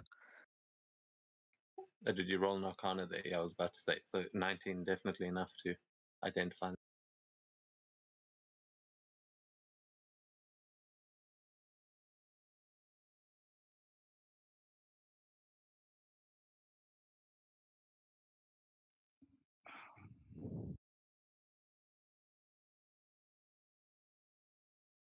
So yeah, the book you will notice is like a compendium of how to summon creatures from the different planes and like form pacts with them, and the arcane formulas to do so. That you would know with a 19 that Kamala's probably got the magical prowess to do such a thing. It's not completely useless when it comes to magic. Yeah, familiars are always cool.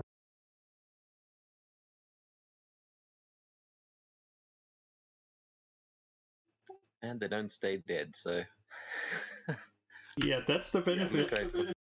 So is this, Carmela, is this something you're doing as part of your level up, like one of the spells that you learn? Exactly. It's basically the feat that I took. We spoke about it. Did we just remind? We spoke about like that I basically was gonna take the ritual caster to get access to the fine familiar, so I can have a rabbit that don't die. Yeah, awesome. So you will also now be able to gain access to the companion keeper spells, which are basically there for anyone that has like Yormund. You can use those on Shepherd as well, although yeah, I'm not sure. The levels might be a little bit high, so Sven, you might be able. I mean, Camilla might be able to help you with that to buff Shepherd a bit, but Camilla, you'll have access to training those spells as well now. So anyone with a companion can try and train those as part of the downtime, and those can enhance your familiars, and yeah, they should be quite cool. Is a part of during the first week. It's a part of my leveling up downtime. I'll be training with Yormun's mother because I lost tonight. It's a bit different now, and I'm need to get used to it.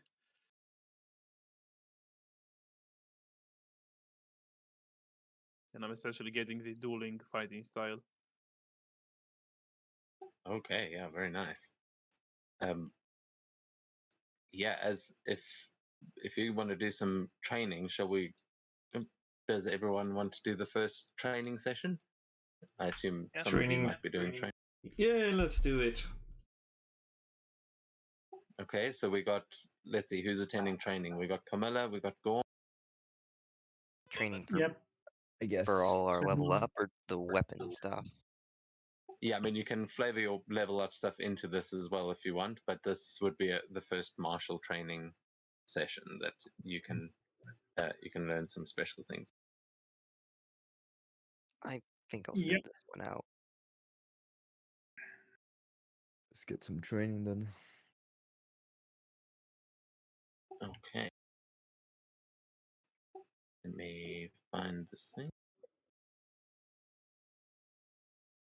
Okay, so as you guys show up for training, Odir will be very ready to train some of you guys up, and would have told you to bring your weapons of choice, as you will see that she has got quite a few weapons to choose from as well that she's brought in from the armory, and you will see she's got all the weapons that you guys usually use. She will welcome you all and say, all right, you bastards ready to do some real training?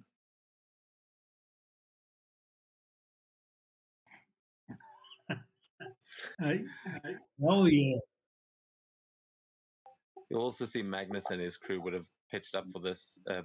Magnus himself not taking part, but the others definitely would. As she would have Yormund, you would notice her shield would be leaned up against the wall, and she would have a halberd in her hands today. As the previous night, she was probably making a big deal about, like, okay, we'll see if you know how to handle that thing in the morning. Well, that's kind of funny because Yorman would have actually grabbed a longsword and shield for a change.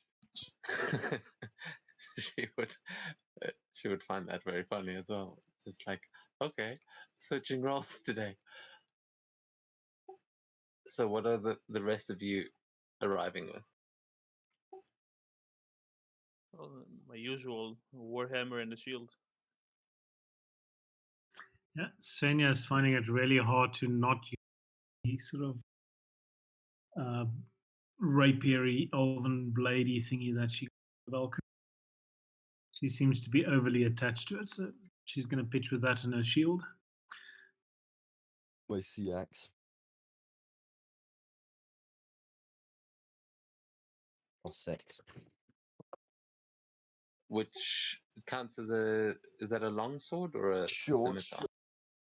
I mean a short sword. Okay, cool. Yeah. I need craft a long sword. Okay. And Camilla, you dual wielding? Always. Okay. So, as you guys arrive, she will explain that today we are going to be running some drills, and over the next week we will be perfecting some special techniques. Anyone that would like to use a shield, we are going to learn.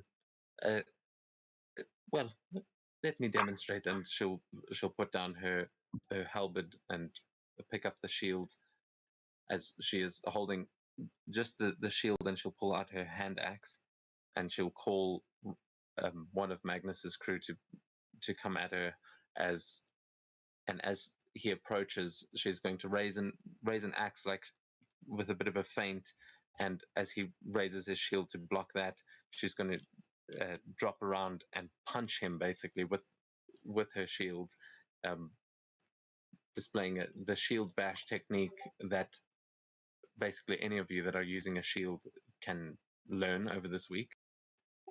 You'll just be able to learn one of them though. So there is the shield bash for shields, and let's see, you have brought in a. I'm trying to see what's next on the list. So anyone interested in learning the shield bash, so like, Uh, or this is Yep. basically either the shield or your other weapon that you're training with that you can choose from. I'll tell you what the feats are for those as well. Yeah, I have So- shield. I have shield master, so I know how to bash. Technically, Svenja specifically wants to learn whirling magic. So the one where if someone attacks, she can use a reaction to turn it into a AoE force attack, basically. So what she's trying to do is every time someone does a bash or a parry or something, she's trying to observe the fight to see when someone is attacking, so that she can immediately trigger the magic, if that's okay. Yeah, so training with her, she doesn't really use magic, but you would definitely be able to use the same sort of concepts, as that's part of your level up stuff, right? No, this is like a learned maneuver in your list, so I wanted to check if it's possible. Okay, yeah, that's training a feat, so that's a little bit different. I'll have to Okay. double check the rules on that. You can do that, Uh, definitely. I'm just not sure it would take the same amount of time. But Okay, so what options do we have for either the rapier, then shield? so I think the feat would, like, you would be able to start training that, but it would that would take you 10 work weeks. So basically, you'd have to do that in another training session, but you could definitely start it now. Okay. Happy with that. What is your intelligence modifier? +3. Okay, cool. So it would only take you 7. So I'll say you could try and learn another specific thing, as that is the feat that you're training.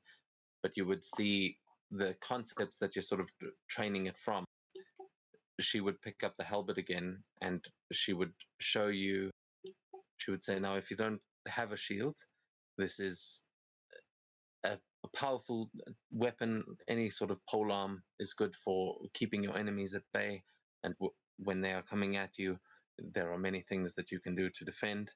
And she will tell 2 of Magnus's crew to sort of come at her, and then you'll see her whirl the halberd around. I mean, it looks more like a sort of kung fu move than what you might be used to seeing, but she will perform a whirling rebuff technique where if you wanted to learn this kind of thing, she is able to drive her opponents away, basically catching them both with the pole arm and just moving them off to the side. And you can see she is like just moving them around at will without letting them get within her reach. And both of them are having kind of a hard time getting in close to her. And then she's going to step back and brace it kind of like a spear, like Svenja, you were asking about before, as they come in, just trying to break down their defenses. And you'll see she's got quite a few skills with the halberd here, but a lot of those techniques can be applied to other polearms, and by adding in a bit of magical flair to that over probably the next week, you would be able to figure out a similar magical technique there, Svenja, to kind of catch a spell in that same sort of motion and just whirl it around yourself. So there'll be, it is going to take you another week, but you'll be able to add that proficiency, that feat. As for, let's see, the long sword, or what comes up first? Who is training with a longsword? Yormund. But Yormund would be trying to work towards Shield Master feat as well.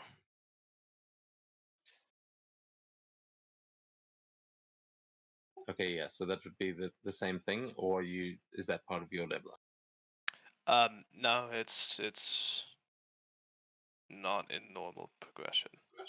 Okay, and your intelligence modifier? +2.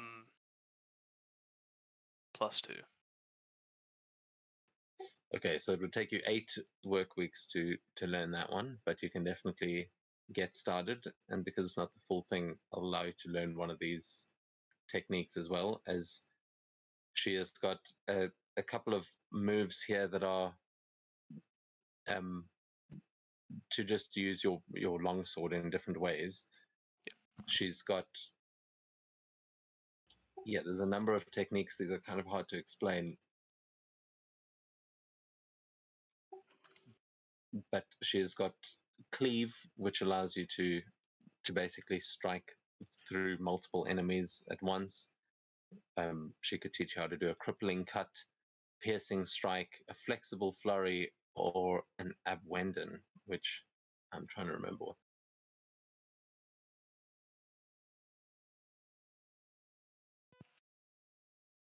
Oh.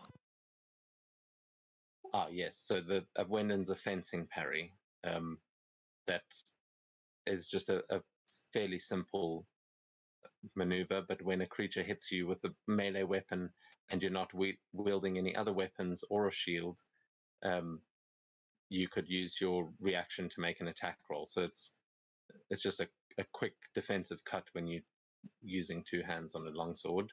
So probably not the most useful. But yeah, basically, if that exceeds the triggering attack roll, then you deflected. And then, so for you, yeah, does anything else? Maybe a flexible parry? I mean, flexible flurry. The first time you make a one-handed attack with a versatile weapon on your turn, you gain a +1 to your AC until the start of your next turn, unless you're wielding another weapon or a shield. Fuck, I never realized all of these have got like, unless you have a shield. To be fair, it's pretty hard to use a long sword and a shield. Like a short sword and a shield, much easier. Yeah, but giant smite.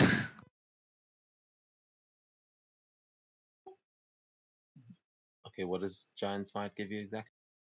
Oh no, just saying that's Yorman's excuse for wielding a Oh, longsword. okay, I thought it like it.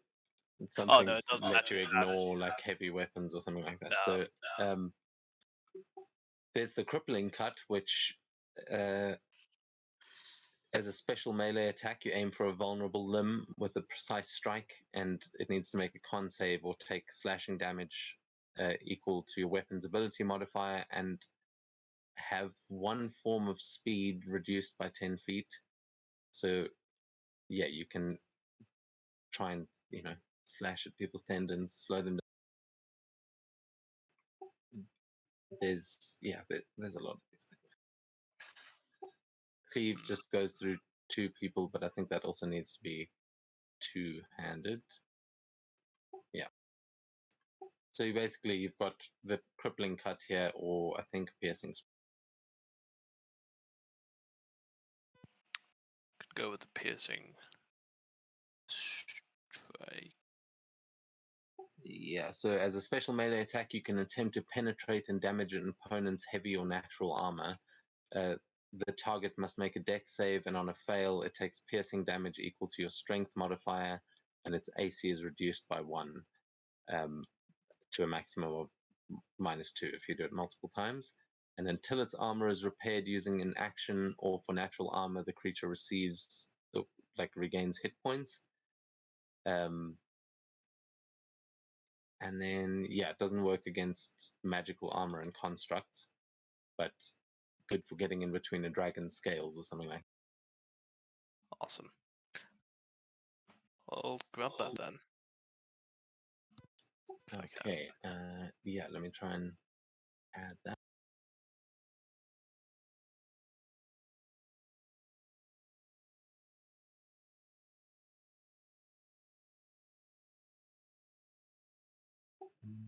Not sure where it shows up. What's it added? It should be in your. Maybe features. Yep, there we go. Is it there? Okay. Yep.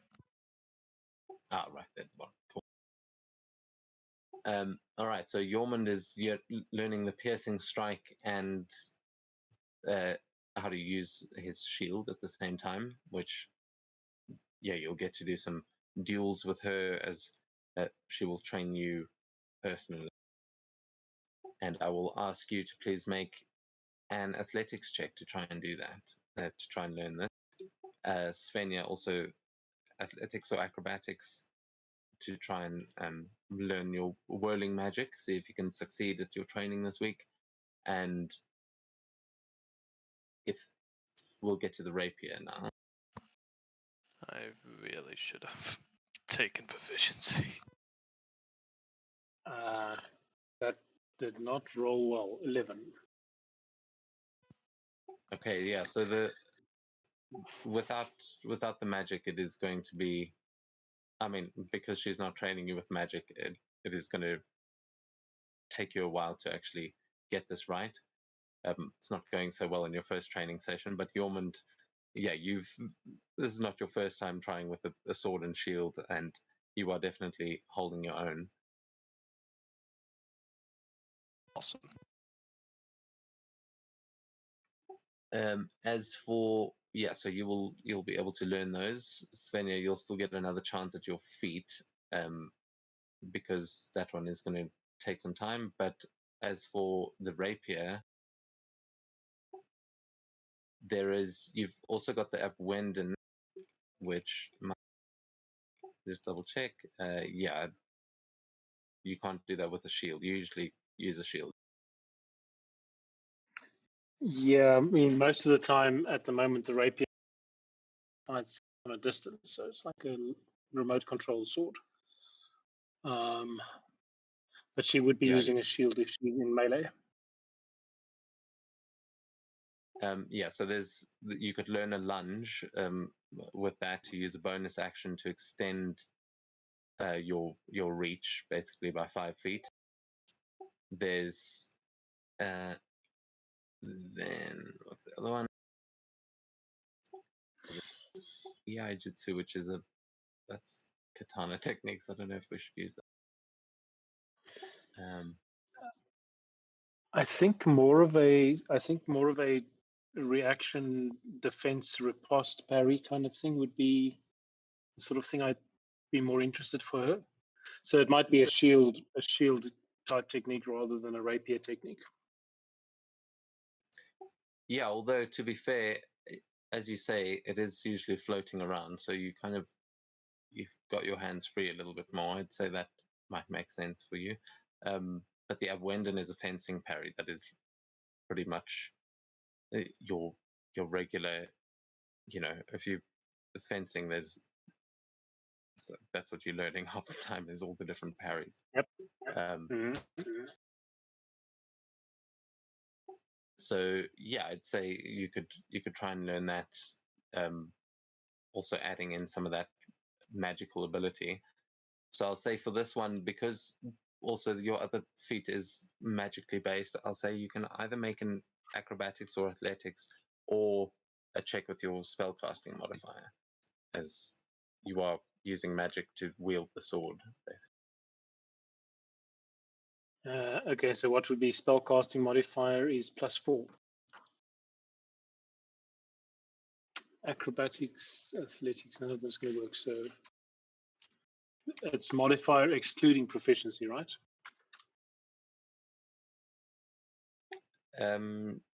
Yeah, if you're proficient with a rapier, I'll say you can add your proficiency, sure.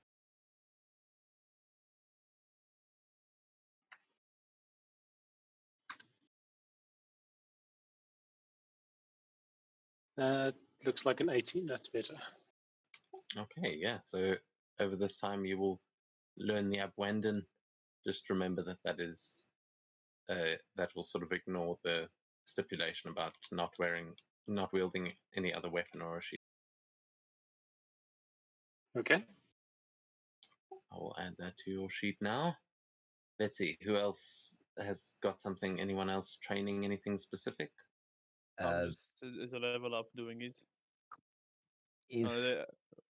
I can both cook and work on the ship and do another thing at the same week. Yeah, fair enough. If possible, I'd like to learn the Warcaster feat. Although I'm not entirely sure.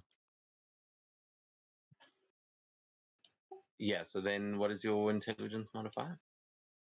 +5. Okay, yeah, so you would actually be able to do that just in this week of training. Okay. Because that would only take you 5 work weeks then, which is essentially... Wait, am I fucking this up? Yeah. Yeah, anyway.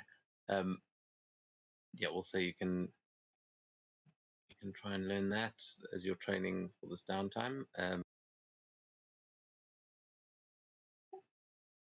Yeah, I think I've fucked up how we're doing this, but I'm just trying to also get this feat on there. So you're learning Warcaster, right? You can also make a check with your ability modifier or just Arcana.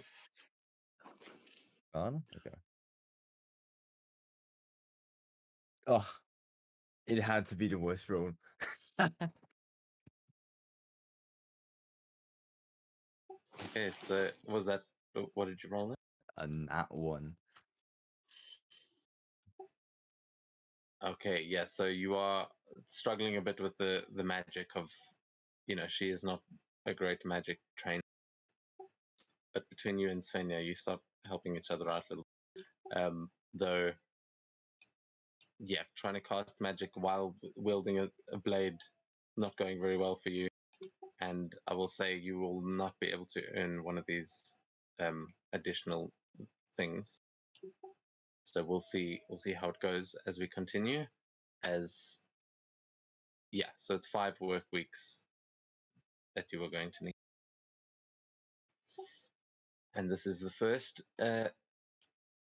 So yeah, you don't get any extra short sword skills this time, unfortunately. But what about Yormund? You've done yours, Camilla. What are you training?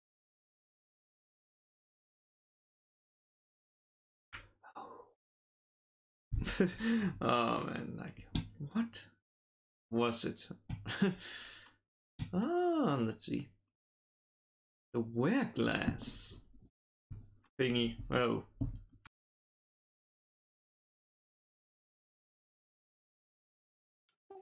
Okay, that's a spell.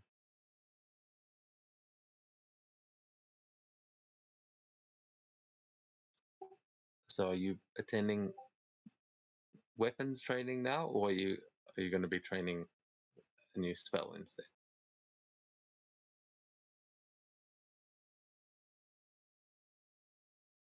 I'm gonna focus on the spell. Okay, cool. So I think then that's everyone for weapons training then. Gorm, was there something specific you were trying to do? Didn't you? Weren't you the one that went to do the? I'm getting like the dueling fighting style as a Oh level yeah, up. that's part of your level up. Cool. So yeah, you are absolutely able to do that without any checks or anything. But then Ursula and Camilla, are you guys going to be doing something over this first week? Like Camilla, you said you want to go do the spell training.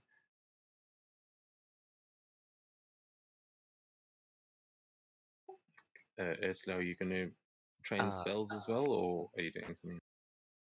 Yeah, just for this, like my level up and try and learn that extra spell thing.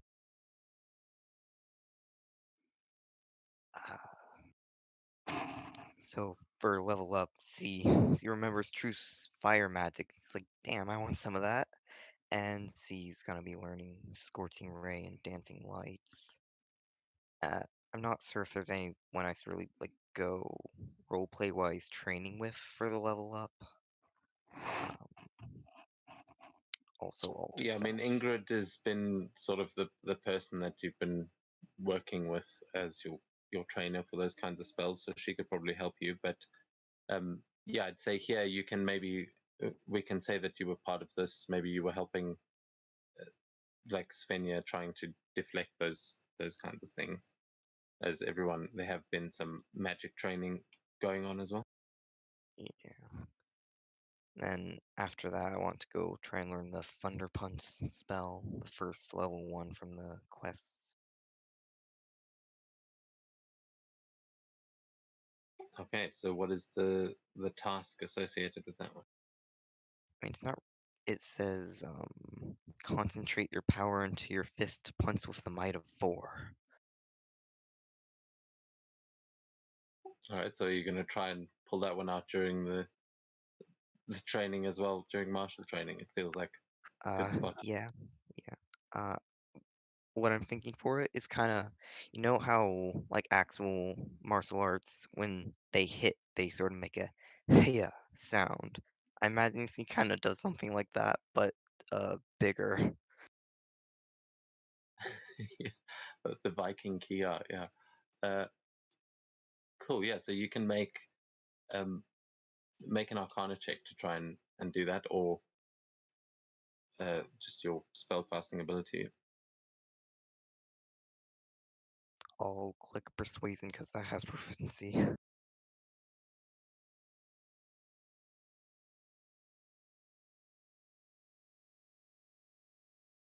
Okay, yeah. So in your duels, as who's sparring with Ursula when she unleashes the Thunder Punch, or the what's it called?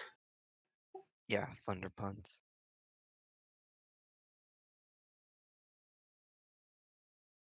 I can spar with her.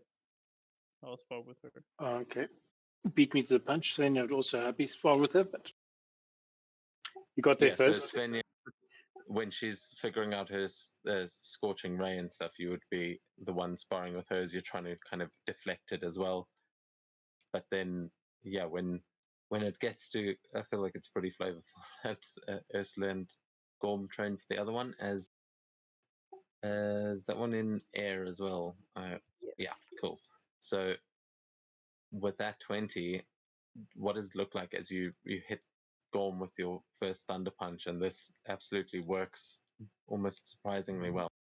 So I'd imagine we're both unarmed, sort of circling around each other with a few little hits for jumping back. I just run up and hit him as hard as I can. He goes flying back. Yeah, and you will all hear a thunderous crash that is audible up to 300, 300 feet away as everyone else's training sort of stops as Gorm goes flying. Yeah, you get pushed 10 feet back there, but we won't get into damage now as during the training there are some other spells and things going on to keep you guys alive. But yeah, Ursula, you absolutely unlock the thunder punch. I'll add that to your sheet.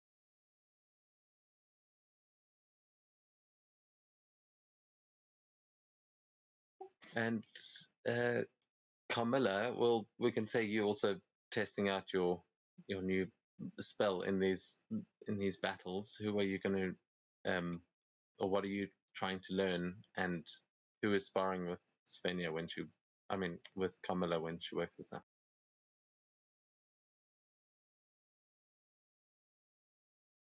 Yeah, definitely pick Svenja again. She's like happily to spar with everybody because she's trying to get her sense of when a strike is coming out.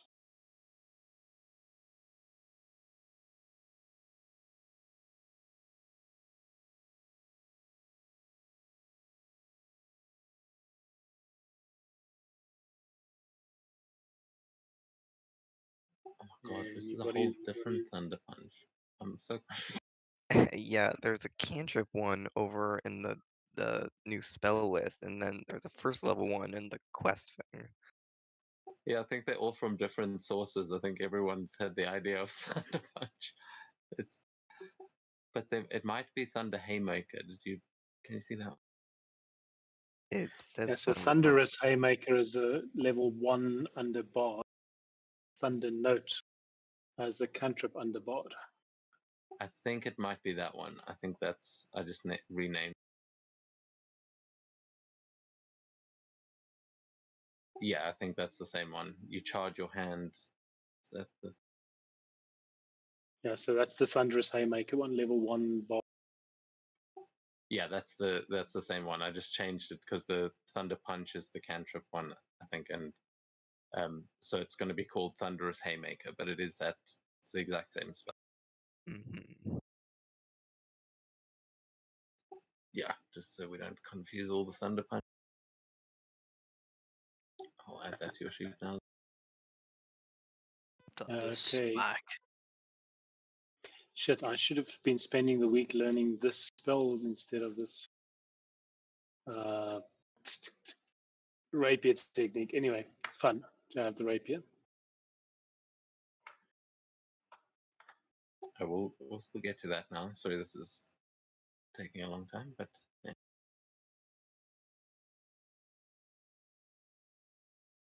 Yeah, we'll try to speed it up a little bit now as we go. But this, what is your intelligence modifier as well, Ursula? +2. Okay, yeah, so you would be able to do this in the, I think it's, double check.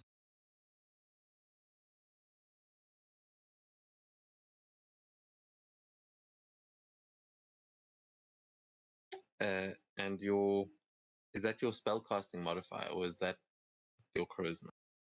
Charisma. Okay, cool. So then you would this would take you to perfect this one. it'll take you 3 weeks rather than, yeah, that's all. Okay. Oh no, actually, sorry, that one was part of your quest. It doesn't. It's that you just had to complete it, so it's that one's done. So yeah, you've completed that one in this first week, and so everything's slow as hell. Kamala, though, what are you training? The glass. Yep, the Verglass, where you basically makes eyes appear underneath the target. Yeah. So what does it look like as you? I think you're up against Svenja and cast it on her as dueling in a similar way. What does it look like as you cast? What it looks like is that I'm basically like moving the blades around, trying to like what's called like distract them from seeing the what's called the ice that I'm like trying to pull out from Niflheim to like underneath their feet. It's basically like distracting them and then just moving the swords.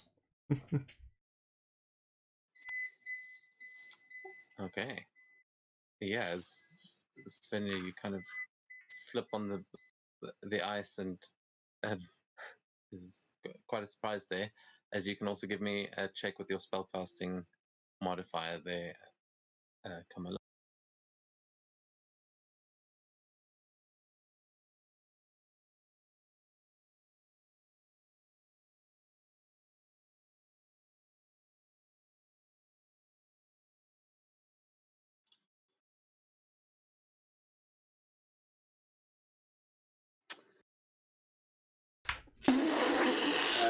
Svenja elegantly parkours that one.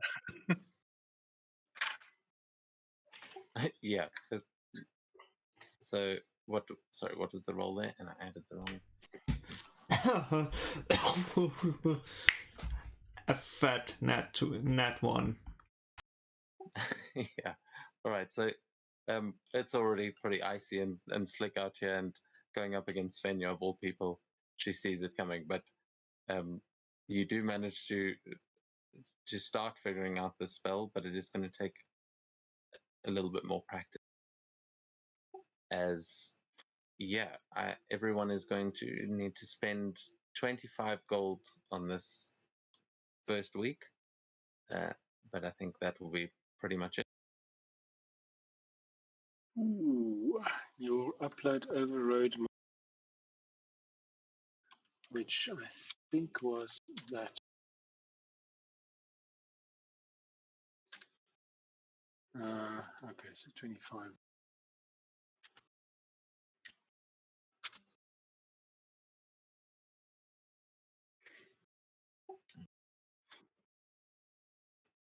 Sorry, I'm just going to have to make these spells actually work properly for a second. But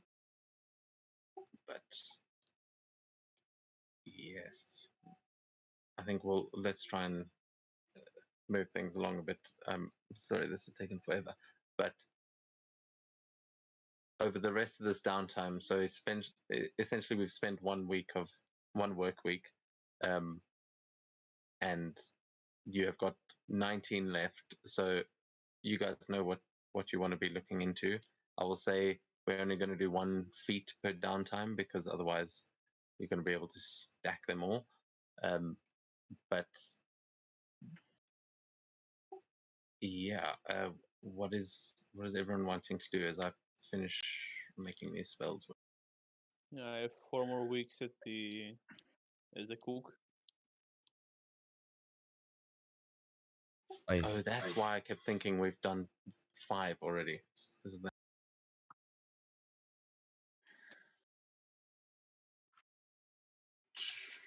Since I feel lashing, that means I still have the 5 weeks of Warcaster. So I'm just gonna keep doing that. I would go talk to my mom. She said that we could, or she could get my friends all Mjolnir necklaces, and with the injuries we've been sustaining, I feel that those could be quite useful. Yes, most definitely. So she will tell you that she can definitely get you those necklaces, but in exchange, you're going to need to help her in the shop um, for at least 2 weeks to get those 2 work weeks.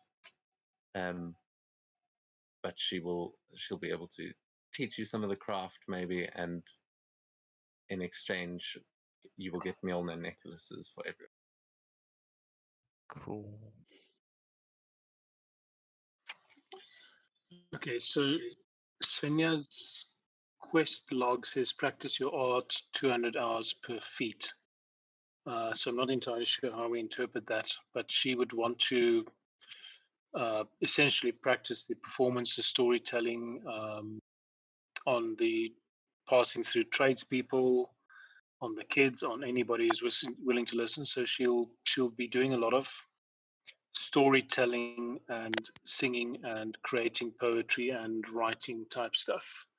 I'm not sure that she'd be at the point where she's written an uncommon saga yet, but a lot of her training time would go into that. And then the rest of the training time would be into picking up some of the cantrips and spells, presumably by training with her mother and anything else that she needs to do about controlling the Valkyrie. So that's her plan for the 19 weeks. And she may need to help her mother a little bit with wedding and shopping and so forth, but that's the things that she's focusing on: spells, practicing the art, and helping her mother with whatever. And if I need to help Gorm a little bit with the shop, she'll do that. Okay, that was a lot. So first of all, I'll need a performance check as you were telling these stories and things. By doing this, we will call it practicing a profession, and you will be able to earn enough to support a wealthy lifestyle while you're doing this. As bards are pretty sought after, everyone wants to hear these stories, but maybe they're not going so well. You get some practice, but I'll say it takes a while before you're ready to bring your set into the longhouse. And yeah, you will not be able to make that wealthy lifestyle, as there's not many people. It's the middle of winter. People aren't giving you too many tips. But you will only be able to support a modest lifestyle. But we'll say you don't have to pay your lifestyle costs over this time, as you've at least made enough money for that. Yeah, I think so. The one thing I want to specifically put in there for a long-term role is competitor drummer guy. If he's willing to, she will help him practice his performance as well, on the basis of teaching someone else how to do stuff is one of the better ways of learning. So that will be part of how she's practicing and getting better. Maybe we help each other by critiquing or whatever. Yeah, so he actually, that is a good segue into one of the new quests that you guys will probably have seen up there if you had a look. But he would tell you some of the stories about what they've been doing while you were on your expedition, and how they made their way east to look into the dragons that the lizard folk Ikersis was telling them about. And he would tell you that not only did they run into kobolds that were currently looking for a new draconic master for them to follow, and they were trying to steal cattle from Bradovik to do that. They managed to chase them off. That's what that skull was. But they also came across a band of Goliaths in the mountains. They were these half Jotuns that were hunting mammoths, and that these guys were no joke. They got into a bit of a scrap with them, and nearly got sent to Valhalla because of it. So he warns you to be very careful if you go that way. But if you look in the quests, you'll see his little stories about them in there as well. So we can assume that as you were doing that practice, he would tell you some of these things that you could potentially look into on your next expedition. But yeah, it seems like they have been adventuring quite a bit themselves. Who is it that was leaving that quest? Because it's known as a kobold here. It's the Odds Oath Mammoth Hunter. Yeah, it's both of them. It's the Kobolds of Bazir and Odds Oath, two separate things that they ran into.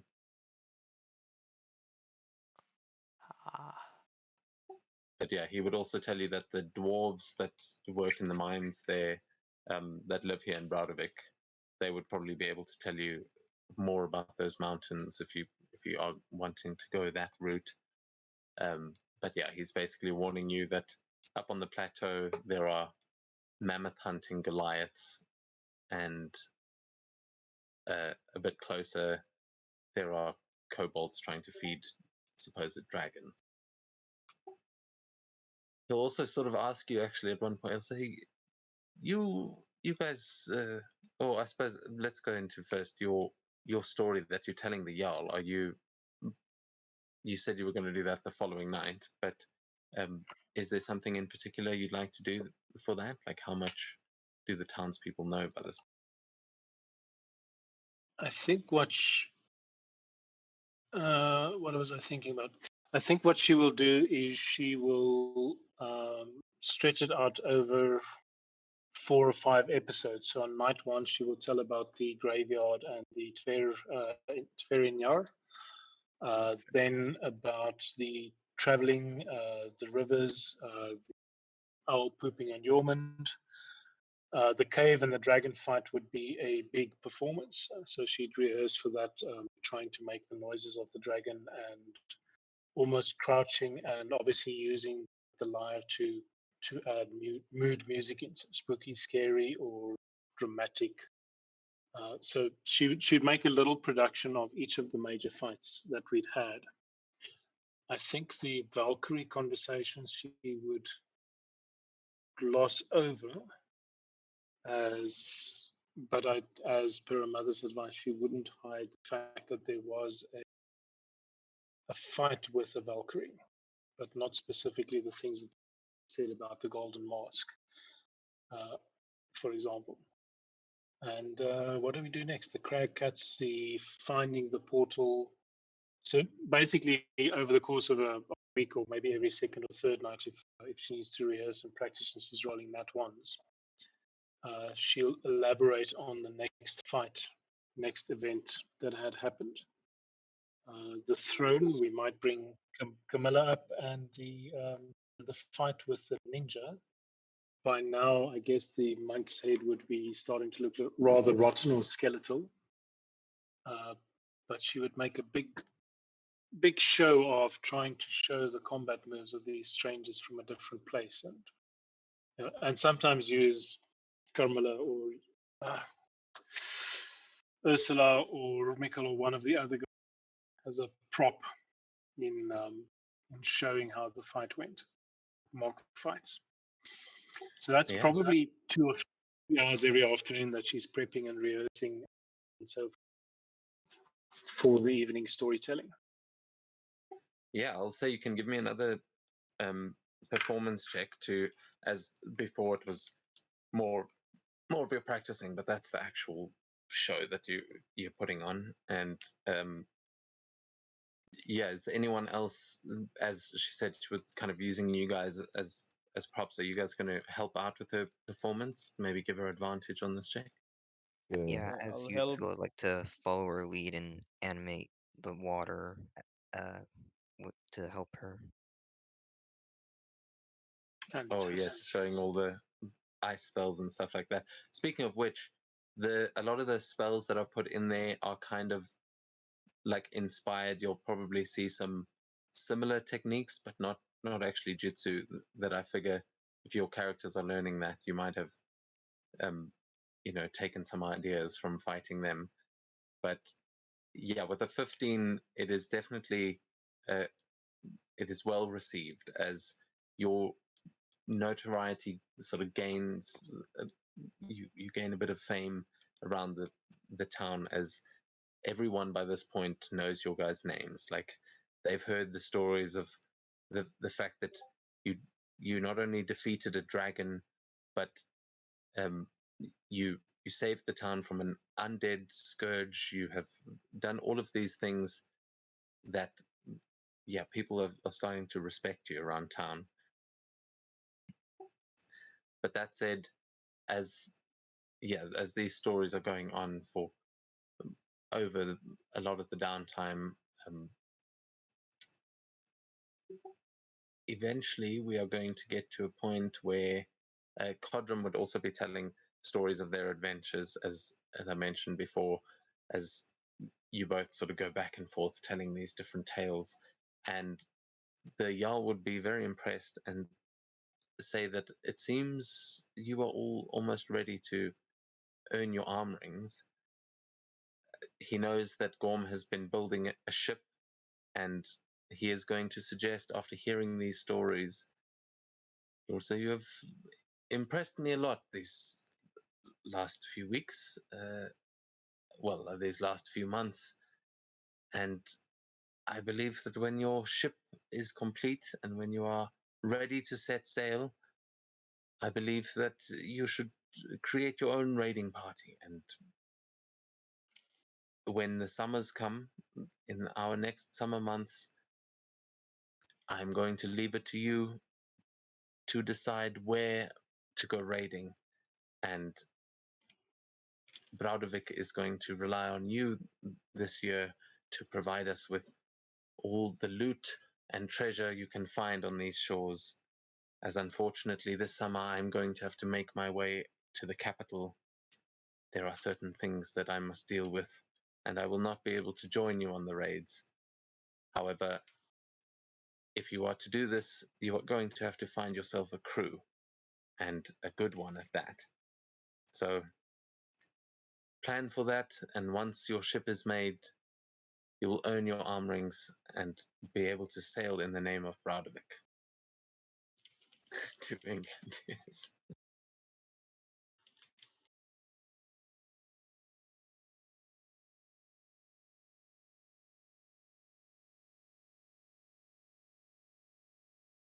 So, speaking of which, Gorm,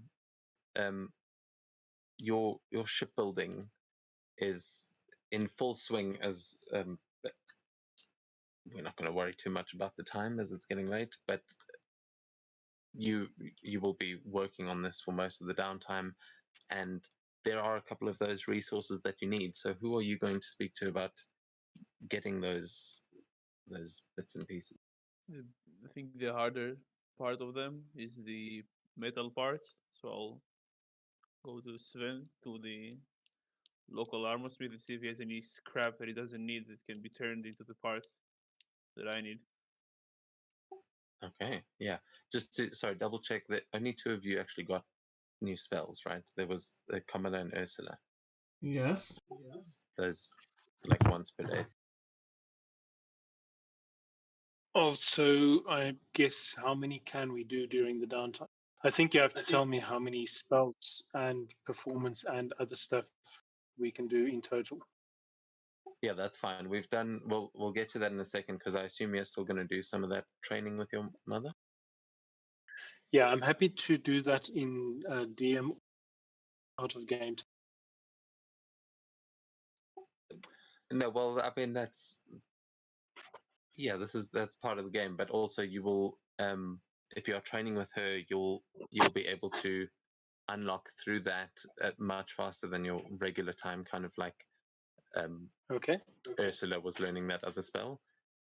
It would only take you a week of spending some time with her, maybe in the evenings. It doesn't have to take up your performance time. But Gorm, are you going to join her for that, or Svenja, are you asking Gorm to, as your mother sort of suggests? Yep. Well, I'm inviting. So. Okay, so Gorm, in the evenings between like making your ship and doing some training, are you going to join them for that? As there seems to be more of a like spiritual training. They seem to be performing rites in a way. Yeah, well, but I think I need to first finish the 4 more weeks of the cooking, like to at least finish that bulk. Yeah, that's fine. I mean, while you are cooking, Svenja would be performing, and like during the day, you would be working on the ship. During the So night, I'll be helping them. Yeah, absolutely. yeah, it wouldn't be like every night, but there'd be a couple of maybe even on the weekends. Just she would hold these little, almost like a séance between the two of you, because I will need both of you to please make a religion or arcana check, as when you meet up with her for those, we can get into more of the role play in DMs if you want to do more things in private, Svenja. But she would basically sit you down for rituals, much like your mother does, Gorm. And you've never seen Svenja's mother get involved in this, but actually it seems like she knows what she's doing, as she would start training both of you in that seance cantrip. I think that it's got a slightly different name for both of you, but it's essentially the same thing. Both of them called a seance. Oh, and Svenja, you pick it up pretty quickly. There's an innate talent there that you find this very easy as she begins teaching you. Oh, and Gorm, of course, you also, you are no stranger to trying to contact the gods. And as you are sitting there, she will have lit a few of these candles. She will have brought a deer's skull that she puts on the ground in the middle of a sort of magic circle drawn in the deer's blood. And as these candles sort of around, they will start to hover into the air as she starts to chant this spell, and gets you guys to follow her and chant it as well, as it becomes quite a rhythmic casting. As you go through these, you will start to hear voices filling the room, and you will see spirits actually manifesting themselves, a lot of them in this golden glowing energy. You just see them faintly at first, but the more that you practice this, the clearer they seem to become. And you will see images of the gods and of these women, that some of them look like they are in full Valkyrie armor, while others, they seem like they could be barmaids or something. They're not dressed all that fancy or anything, but all of them seem friendly to you in these seances. Every face that you see, you will see a glimmer of light and hope in their faces, and both of you will earn that cantrip. Yeah. Nice. Which I will say, I mean, this is like thaumaturgy on steroids. Absolutely. I was looking at that. All of the best parts of all of the cantrips combined. Yeah, this is one I clearly edited myself. Because yeah, it's a little bit OP for a cantrip, but it's all just flavorful stuff. So Oh, Silence of the I Valkyrie. tell you what, when she starts bringing that into the performances at night, they definitely lift one level up in terms of awesomeness. yeah, maybe that's the, like, when you're practicing, you don't quite show all that off, but when you get it right, it's you actually incorporating some of this. As yeah, definitely nice thing to add to your performances. Is it showing up in your character sheet there? Then yeah, yours shows up weird. It's all. Oh, did you add it already? Yep. So I'll just delete the one, or you can do. Yeah, can you do it? Because I didn't know you could just pull them over. So, Gorm, can you pull yours over as the I'll seance of, try. I think, the gods? I mean, I can do it. I've got it right. Stance of the Gods or the Valkyrie? No, it should be in the cleric list. Seance of the Savior. Oh, there it is. the seer. Yeah, it work. I can just drag it. Cool. Yeah. So that's just like a bonus cantrip. Okay. Yeah. So over that time with those rolls, you absolutely learn that as some free stuff. If you train with her again, you'll probably be able to unlock more of like Svenja. You can see there's more Valkyrie flavored things, but I think Gorm, I think you've pretty much you're going to be pretty busy over the next while. So, is there anything you guys want to do during that training, or shall we go back to Gorm and Mikhail at the fort? Let's go to Gorman Mikkel. I'll come back. We can do later. I'm working my list through. Which one sounds fun? Okay, so yeah, Gorm, bring us back to what you were doing. I mean, these are days apart and whatever, but Mikhail, would you be working at the forge during this downtime? Yeah, that was the intention, yes. I do want to create a long sword for myself, although I do also want to try and get the Warcaster feat. Ooh. Oh, sorry, did I skip over you during the training? Potentially. Sorry. Yeah, you would have been able to do that as well. You can give me. Oh no, Warcaster. We discussed that. So yeah, you will. All of you guys that were trying to earn feats, you can give me one more check with your spellcasting or athletics or acrobatics. As the weeks go on, you'll get another shot at it, and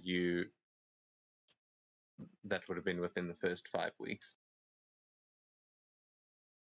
Okay, yeah, you managed to, with the practice over those 5 weeks, you managed to get it done, Mikhail.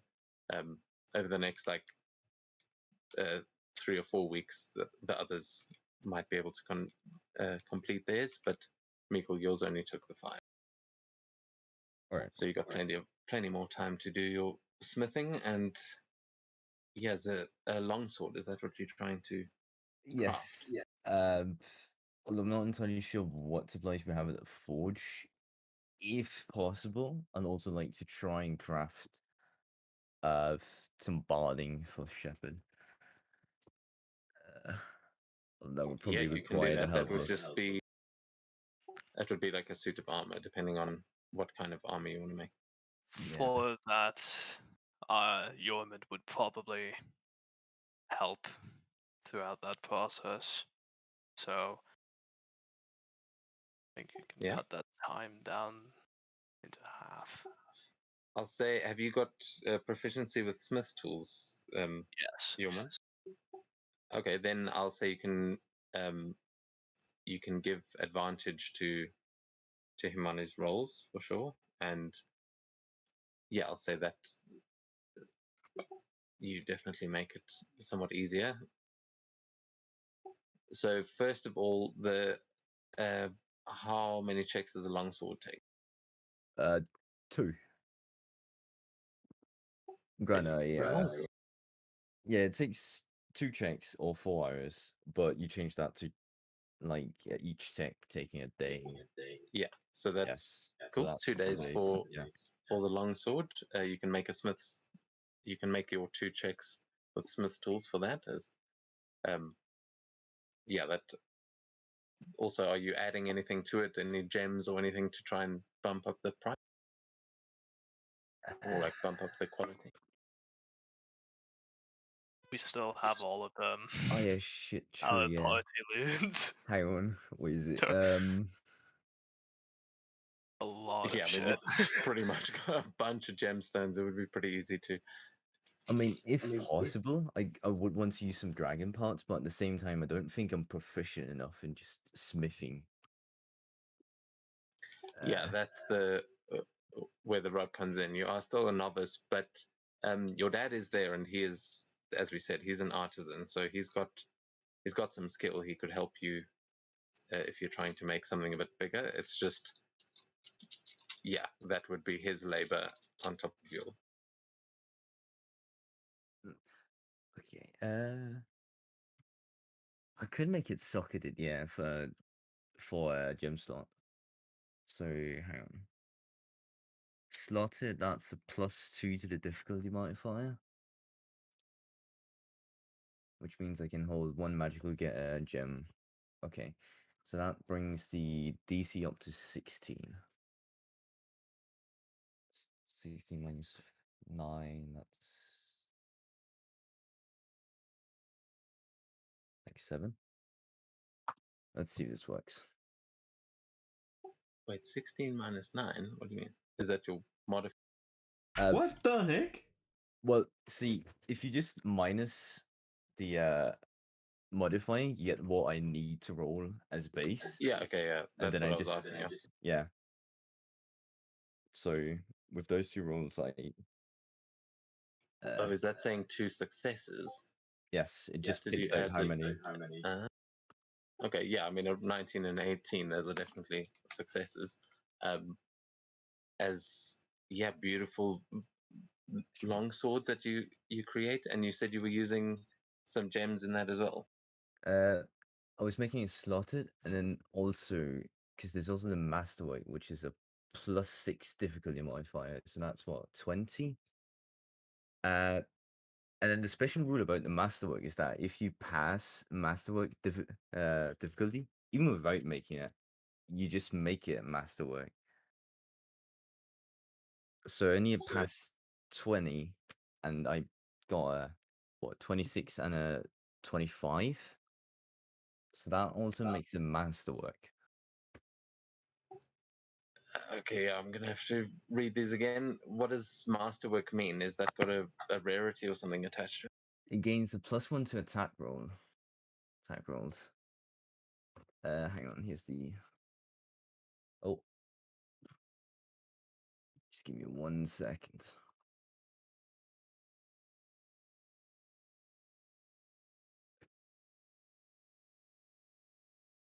Specifically, an item is automatically masterwork if every role qualified for masterwork version. So base. Actually, no, it's 22. Yeah. So a longsword is base DC 14, +2 for sludded, and then +6 for masterwork, which is 22. And both of those rolls pass the masterwork difficulty. But yeah, what I'm asking is, what does it actually mean? Is it just the +1? Yeah, just the +1 to attack rolls. Oh, okay, yeah, awesome. Yeah, so you have really made a beautiful blade here. This is one of your best so far, for sure.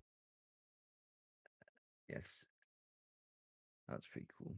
And then yeah, I'm just gonna use the steel that we've already got. So in our pie resources. So we can just remove that, I guess. Yeah. How much was that again? 4. It's spent. Yes, that's 4 spent. Okay, cool. So you've used the steel that you've gathered yourself. Yes. But there probably is some more in the forge to that is available. It'll just cost a bit. So that's the longsword. Yes. What kind of barding are you trying to make? Well, preferably I want it to be magical so it can resize to him. But what do you think, Jormund? I mean, that would be part of Yorman bringing him there for measurements and things. But I suppose if you're trying to take into account him getting much bigger, then yeah. Yeah. I'd say for now, I'm not too fussed. I'd rather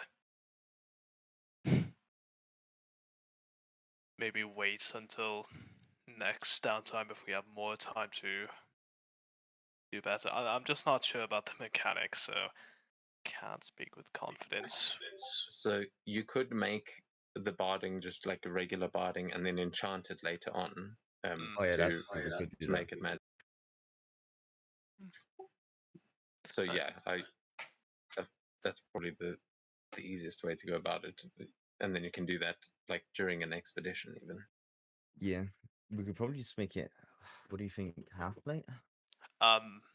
Shepard will really need his stealth, so what's the medium armor that doesn't? Breastplate. Oh, that'd be it. Oh, a breastplate. Okay, so a breastplate costs 10 ingots, but times 4 due to barding. So that's 40 ingots and takes 60 no's. Half that because I'm helping. So Unless you've already halved it. okay, so 4 checks total. DC 16. With advantage on all of them, right? Yeah. So does this work? Wait, is that right for the barding? It does not work.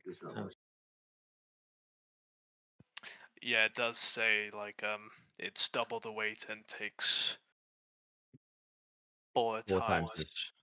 Yeah. 4 times the cost. Yeah.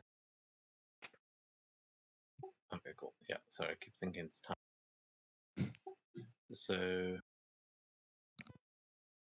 does that mean 0 successes? No, I tried to be smart, but I don't think you can actually chain them like that. Yeah, hang on, I'm just gonna delete this and just do it for each. So, I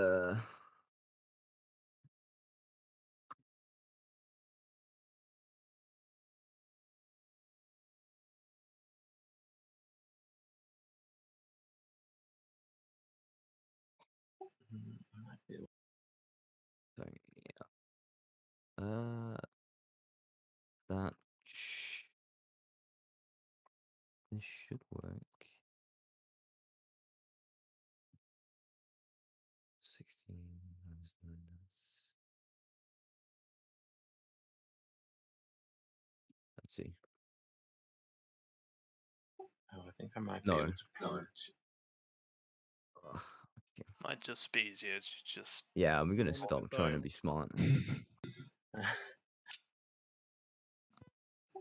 Yeah, I can try and set up a prompt. Let me. Okay, so first one is 24. Okay, what is the DC? Because I can make 16. it. Okay, so then let's do. There we go. Now you should just come up.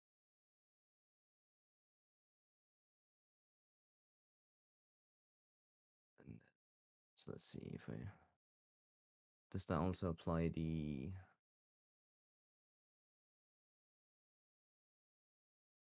Yes, okay. Cool. So that did not. Okay. So still need to do 3 checks.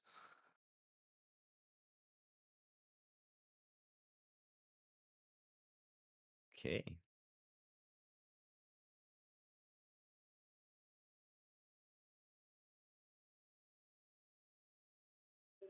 Okay, and then. Oh, sorry, they should be coming through. 27 again. And then 26 for the final roll. Oh, is that all of them? Yes, because Okay, cool. yeah, it needed 8 checks normal. Half is 4. So yeah. Okay, and how many days does that one take? Well, 8 hours. Same amount as the checks, so yeah. Yeah, so 4 days. Okay, cool. So yeah, you basically spend a week making the armor and the sword. Eventually, it going all right. You will. Yeah. So let's just we're just going to say it takes you a full week to create those, as like including your weekend. And Shepherd is going to have some nice medium armor, a breastplate. Yeah. I'll try and add that to it. And you can just add a longsword to your D&D Beyond sheet. Fine. And then you can customize. Sounds good. I also need to remember my background in weaponsmithing, which adds +1.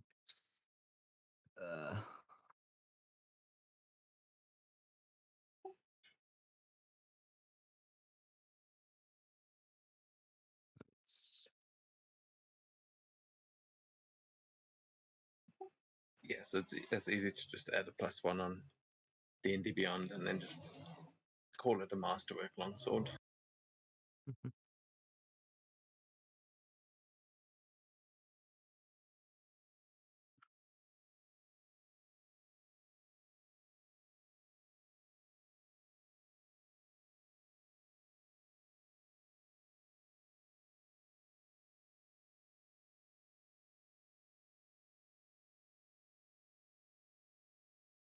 Okay, does it work on Shepherd? Did it change his AC? I can't.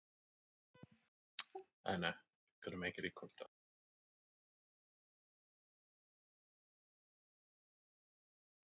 Okay, so Shepherd's AC goes up to 15, is that? I think so. It should be base 14 plus dex.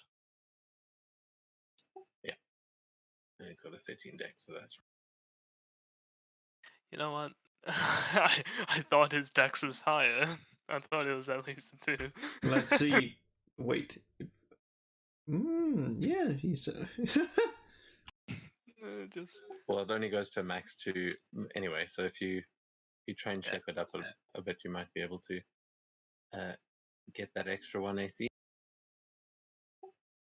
But yeah, for now, hey, that's better than a 13. That's Oh yeah. at least there's a chance that he might not get hit. I just need to teach him how to use a shield. So that is going to take that first week, and then Gorm will come and pay you a visit, Mikil, at some point when to get something done. Gorm, what are you trying to get? Well, I need some parts to finish up the long ship. They're mostly metallic, so maybe you have some spare that you don't need, or I can pay for to buy.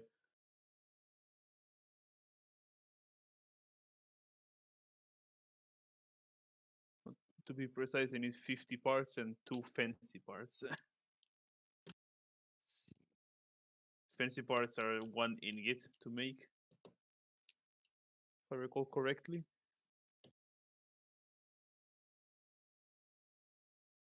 Yeah, 1 ingot, and then the part is 5 mil scrap.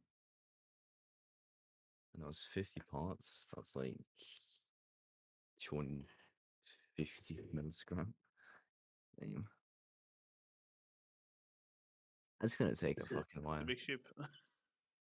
That's like what? 50 times.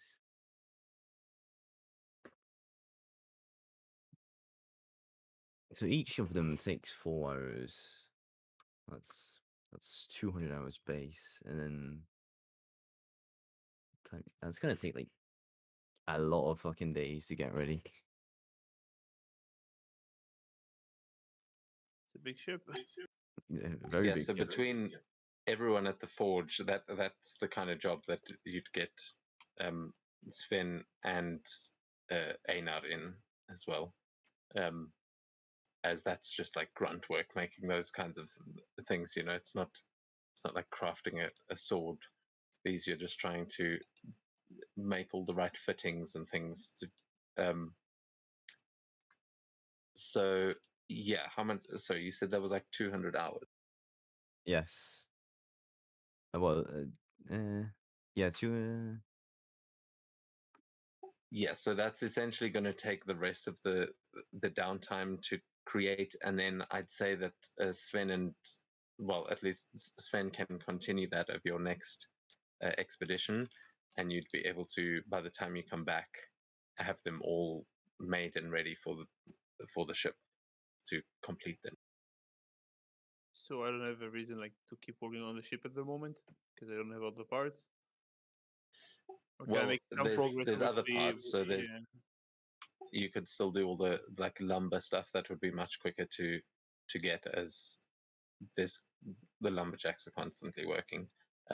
But yeah, that would probably be the longest part, is making all the parts. Though, yeah, they've probably got some things that you could already use. So I'd say you could continue working on the ship, but basically when you come back from your next expedition, you'd have the final parts to finish it off. Okay, I will talk to the lumberjacks about the missing lumber I need.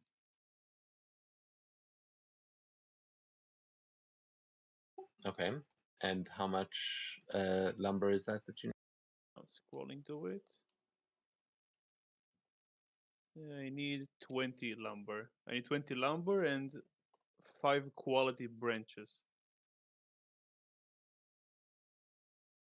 Okay, yeah. So, are you going to try and like buy that stuff from him, or are you going to like try and help him get those things? I mean, this might be something that you might want to enlist the party's help in going to gather these things during the down. I think frozen. Okay, if the party is willing, yeah. The faster I get it, the more work I can get done on the ship this winter.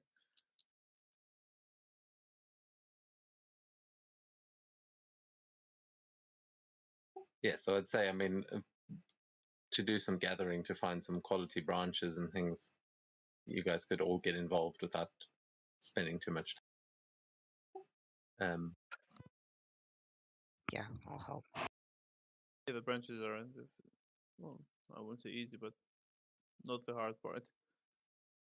Yeah, so the lumber part, that would fall more to the lumberjack, who, yeah, that would be quite a bit of work. Do you know if there's rules somewhere for actually acquiring how much lumber you get? It Like, says the tree, if the tree is at least 20 feet tall, it will give me 1 lumber, and for each extra, I think it's 10, it will give me an extra 1. But it doesn't specify if I'm only. It takes 4 hours as well to convert 1 tree to the lumber. It doesn't matter the size of it; it's just 4 hours. yeah, that you would go to Freya, Mikil's mother, for. She converts the lumber into, or she converts just wood into lumber. I mean, or timber, or whatever you want to call it. But yeah, she'd be able to make planks and things that you need. So between them, yeah, it's probably also that you may need to come back and continue on the ship next time you come back, because that, well, let's see, I think let's get everyone who wants to help roll a d100 for me, and first a survival check, and then a d100, and we'll see how many branches you're able to find. I guess I can technically as they make them, I can continue take the parts from them and work on the ship exactly as they make them, move it to the ship and use it immediately. Yeah, exactly. And the lumberjack would be doing that as well, just sort of as they bring things in. There is a chain of, they understand the business that we're going through here. Okay, so it's looking pretty good so far. Yeah, okay, everyone seems to be finding things. First of all, Ursula, you are going to find, let's see, 34. You find 1d12 common branches, so you can roll a d12 there, and then Yormund, you find the same, also 1d12 common branch. Oh my god. Oh, I thought that was. Yeah, Svenja, you sit there writing your stories while everyone else is gathering wood. You're just enjoying the snow's finally melted. I'm pretending to help them. That's what's important. Yeah. Okay, so between Yorman and Ursula, you guys find 6 common branches, which, yeah, not entirely sure what Gorm might be looking for, but Gorm, with that 66, you managed to find an uncommon branch. What do you need again? Quality. Let's see exactly.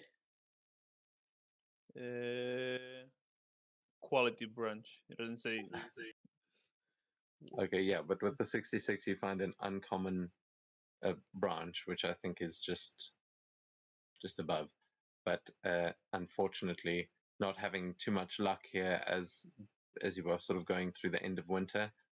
However, as the time goes on, and quite a long way into your downtime, you guys are going to notice the snow start to melt. You're going to notice some of the trees starting to get their leaves back, and even some flowers starting to push their way up through the snow. As over this downtime, winter will eventually come to an end. And I'm going to move the calendar forward a little bit. And then we're going to switch this map up because it has been a long winter, but it is finally over. I haven't done very much yet. I still have almost 17 weeks, I think. Okay, yes, you understand that this is all like theater of the mind. So if you were doing things still in winter, that doesn't mean you can't do them anymore. It's just we're going over 100 days and it's getting late. I like the idea because it was winter when we were children. That's just always been winter since then. Yeah, I think some of you may have been assuming that as we've been going on, that this is just an endless winter.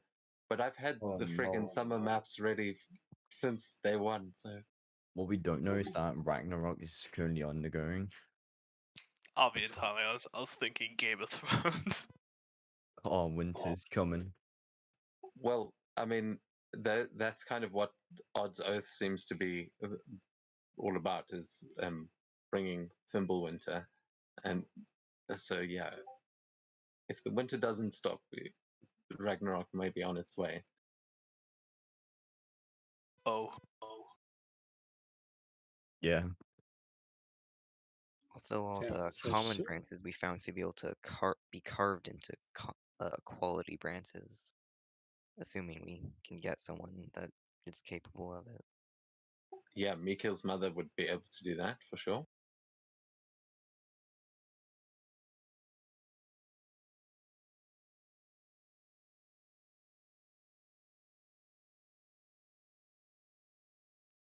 And here we go. As yeah, look, I didn't have spring and fall as well, but it's close enough. 2 seasons is enough. Didn't the ancient Greeks only separate things into winter and summer? I think I heard that at one point. Yeah, I think it also depends where you live. You know, it's like this has come up a lot that, like, I think Gorm, you guys only have like dry season and wet season kind of thing. It's not. Not exactly. But in Scandinavian sort of things, there is definitely a winter. Like there is, it really ranges. But yeah, there are seasons in this game. It does actually work it out on the calendar. So as I move things over now, it should tell us that we are in spring. Yeah, but your next expedition will probably take you into like midsummer. So you are even quite a little ways into spring at this point. Well, by the end of the downtime. But let's see. I'm going to move the date across so that we can actually do that. But while I'm doing that, yeah, what other downtime things are we doing as we sort of start bringing the session to an end? But I'd like to try and get all the downtime finished. I'd like to train with navigator's tools. Are we using the rules from Xanathar's for that? Yeah, I think so. Yeah, that's the 10 work weeks, right? Yeah, 10 minus my intelligence modifier, so 8. Yeah. And I So, assume with all the sailors around, it shouldn't be too hard to find someone that can train me in that. oh yeah, that's a very easy thing to train. In fact, because you would have such good trainers here, I'll say you can knock another few weeks off of that and just make it 5 work weeks. Okay, and that's at 25 gold per week. Yeah. Yep. So we'll yeah, the prices I'll have to get back to you on because I know we haven't been tracking all the money. I don't know if you guys have, but yeah, it would be that 25. Yeah, I've been tracking money. Can I ask? Um, all in all, how many? You said 100 days, so like 14 work weeks we had in total. 20 work weeks. Oh, Oh crap, I lost count.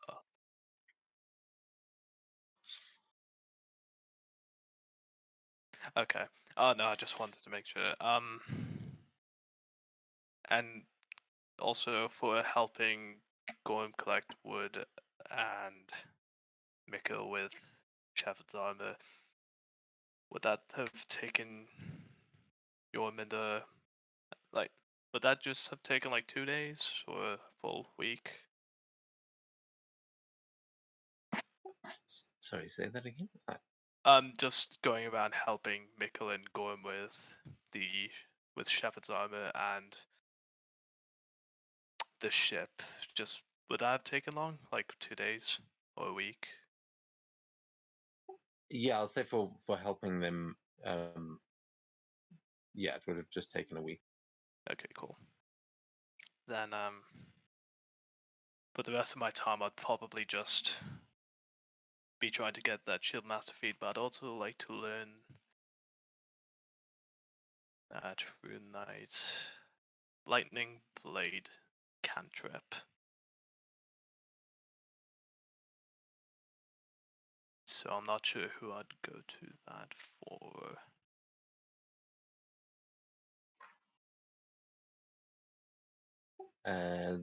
The sorry, which one? I was just trying to fix the dates, but it should be right now. We're close. Lightning Blade cantrip. Lightning Blade is you would probably be able to. I don't know. Who does that make sense for? Yeah. Anyway, I mean, you could go to your mother for that. That one's just a rune knight thing. Yeah. Okay. Yeah. So she would be able to teach you those ones. Awesome. Between her and Hammond, they would both know their way around some runic combat magic. So either you could speak to Gorm's dad or your mom. But those, yeah, you can give me a check with. So you don't have a spellcasting ability modifier. It's No. for fighters Con. usually It's con. con for the for the rune All the knight. maneuvers. All the rune knight maneuver features are con based. Okay, cool. So we can use your con as your spellcasting ability, and though this is just a cantrip, so give me a con check, and I'll say you can. Yeah, you can add your proficiency bonus to that as well.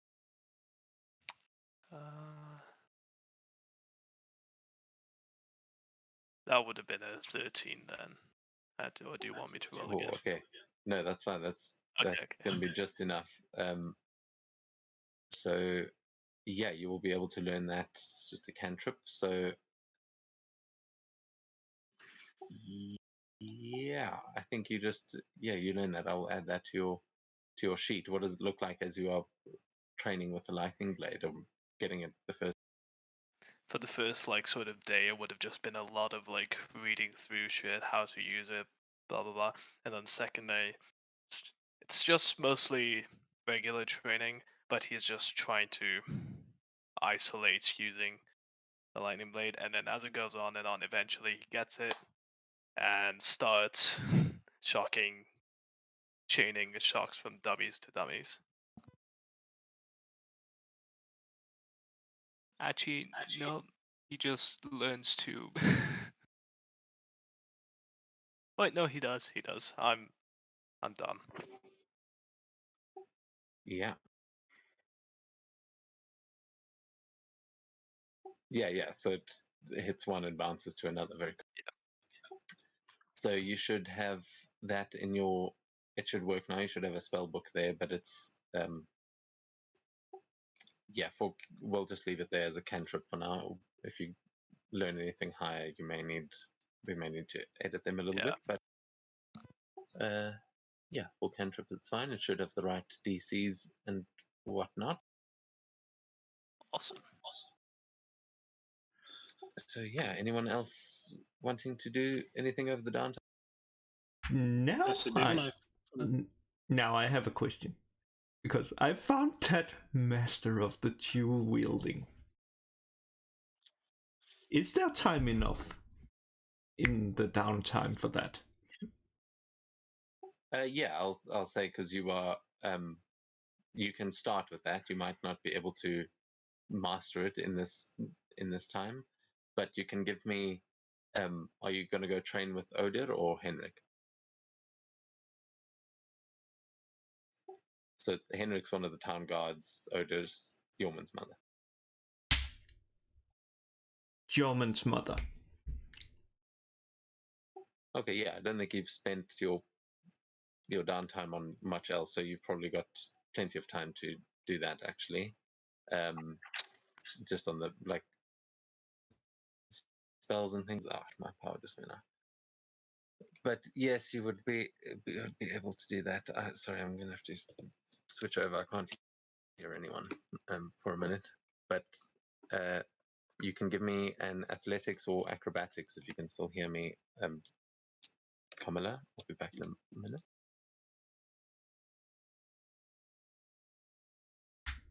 Yeah.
So we can train for feats outside of the normal progression, right? Like Norman said, he was wanting to train for the sealed master feat, and that's not part of his level up. As I recalled, what Dev said was 1 feat per downtime. I did say that. I'm back. Sorry, that's all I heard. 1 feat per downtime. Yep, 23. What did I was asking, I can train for feats, right? Yeah, Yep. if you if you haven't trained one already. Yeah. Yeah, I still have 11 and a bit weeks left, so I'd like to spend the rest of the time trying to get the skilled feat. Yeah, absolutely. You can do that. Yeah, are you going to go? I mean, that feels like it would take quite a bit of practice. Where you're going to go do that? You could use the fast travel as well, like if you wanted to use the library. First, I think I'd go to Yorman's mom. Just ask her to like train me like cardio and stuff, make me stronger. Because I want to Okay, get yeah. athletics proficiency. And All then right, nice. Yeah, when you are training for that, sorry, you can get to what the other proficiencies are in a second. As you would join with Camilla's training as well, which with that high role, she would be doing very well and would need a training partner.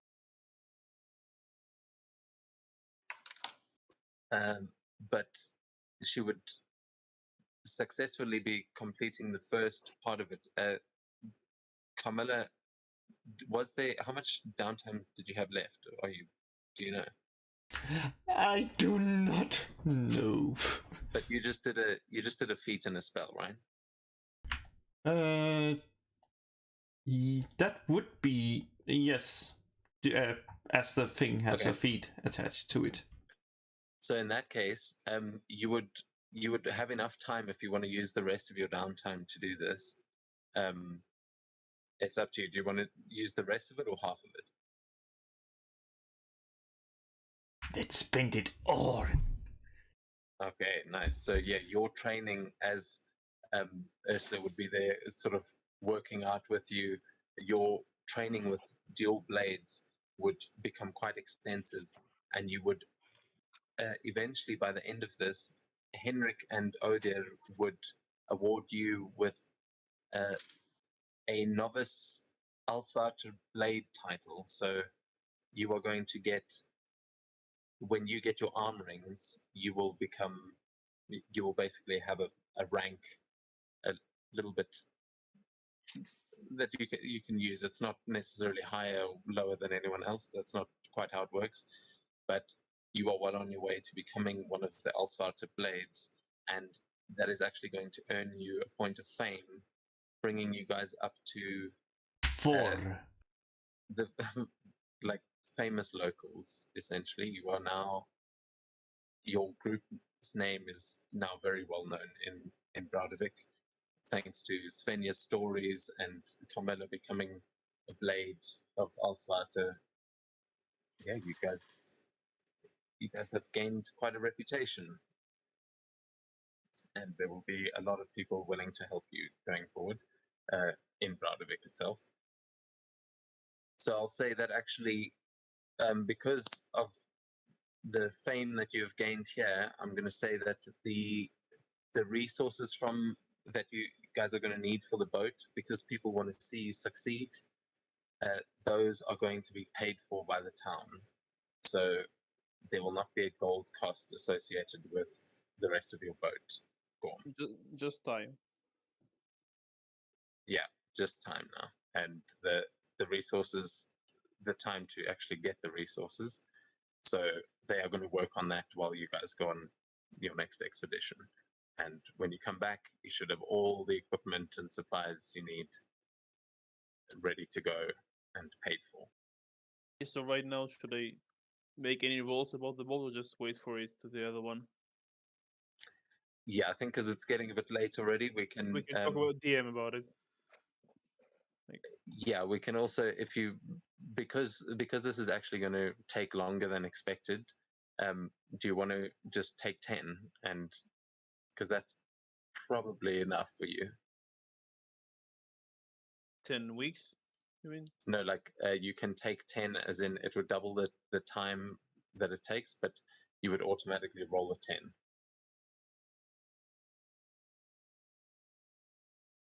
I mean, you don't have to do that. I'm just, yeah, I want we to know can, if a 10 would be enough for me. to yeah, actually that's what succeed it. I'm asking. Does that bring you, is that enough for the DC, or Do you need to make the roll? I'm checking at the moment.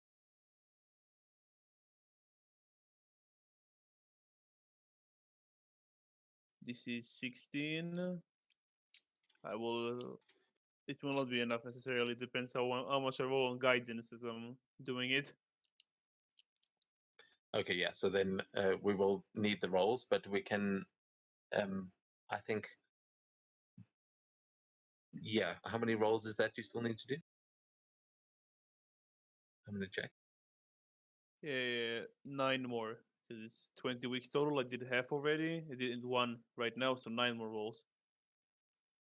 Okay, so let's just do the roll 90-20, and then we can see how those went. As yeah, I don't want to keep you guys too late, but as Gorm's back to working on the ship, any other downtime things that we've missed? I did need I to get think for through the rest Svenja, of the guild stuff. Okay, sorry. People keep talking over Svenja. I'm going to give you a shot there. Svenja, what do you keep trying to say? okay, so I do want to learn the field rolling map. I've sent you a DM with Beyond, basically just saying when an ally, she can use a reaction.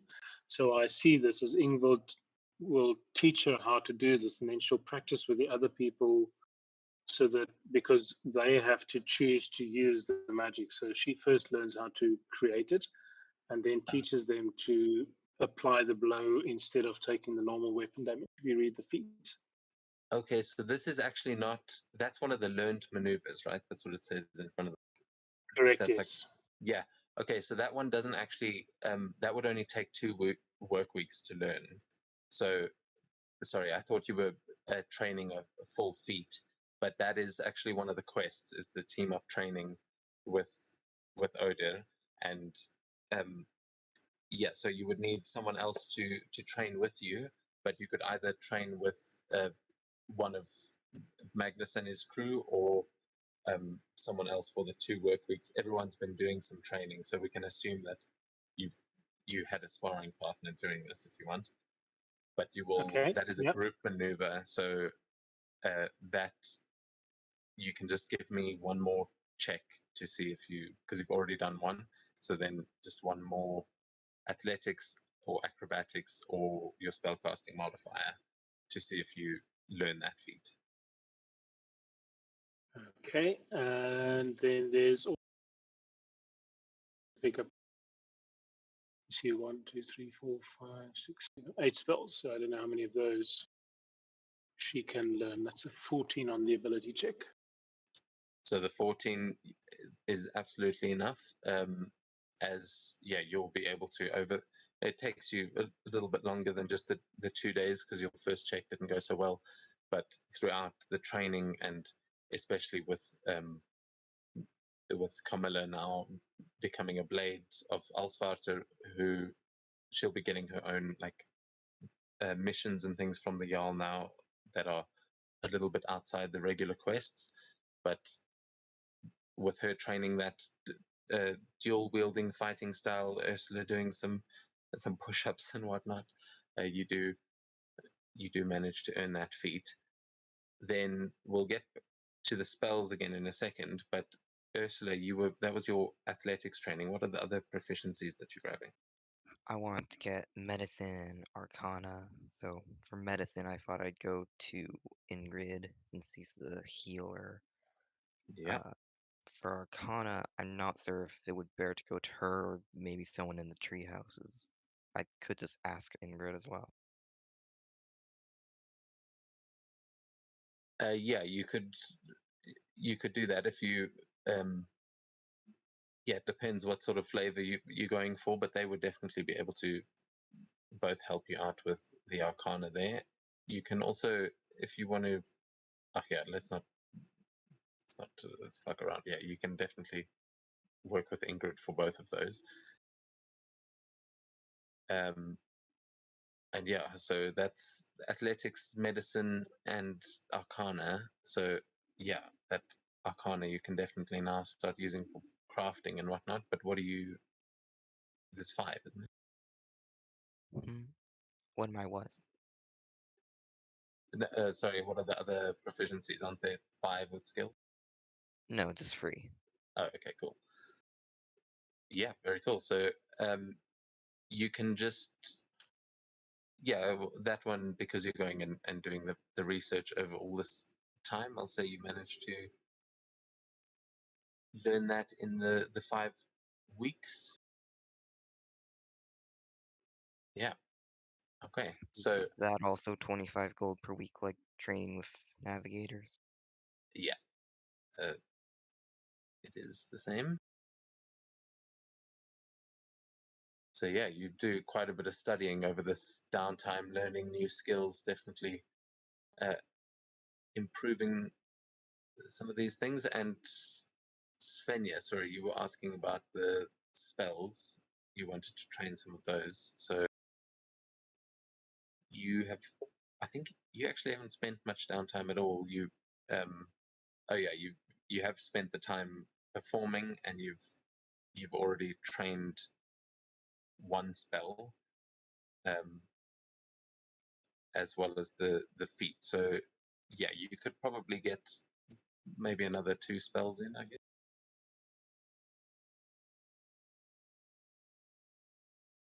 Okay. I think I will go with salt and oppressive cold.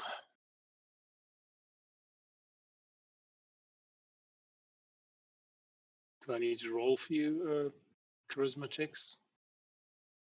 Yeah, you can do that. Sorry, you said the first one, you said oppressive cold And then Valkyrie's assault.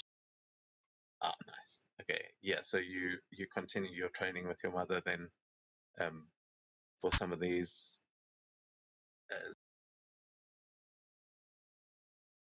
Oh, what a terrible roll.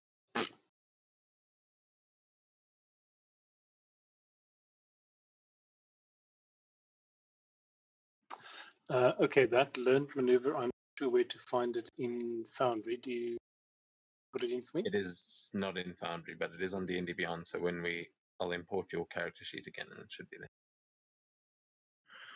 Okay, I just need to update my gold then, because last time it reset. I'll do that before you import.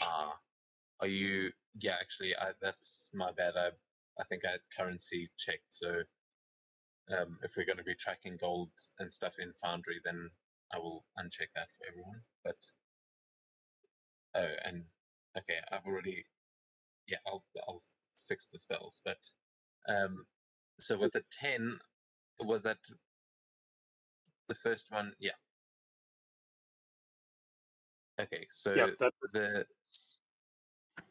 oppressive Yeah. cold, you would not be able to learn in that time, but I think you do still have a little bit more time if you want to attempt it again. But the Valkyrie's assaults, you absolutely learn with the 23. Yeah, look, I'm as much time as we can do. Let's do another Arcana check and see if this goes better. That's better. Another 23.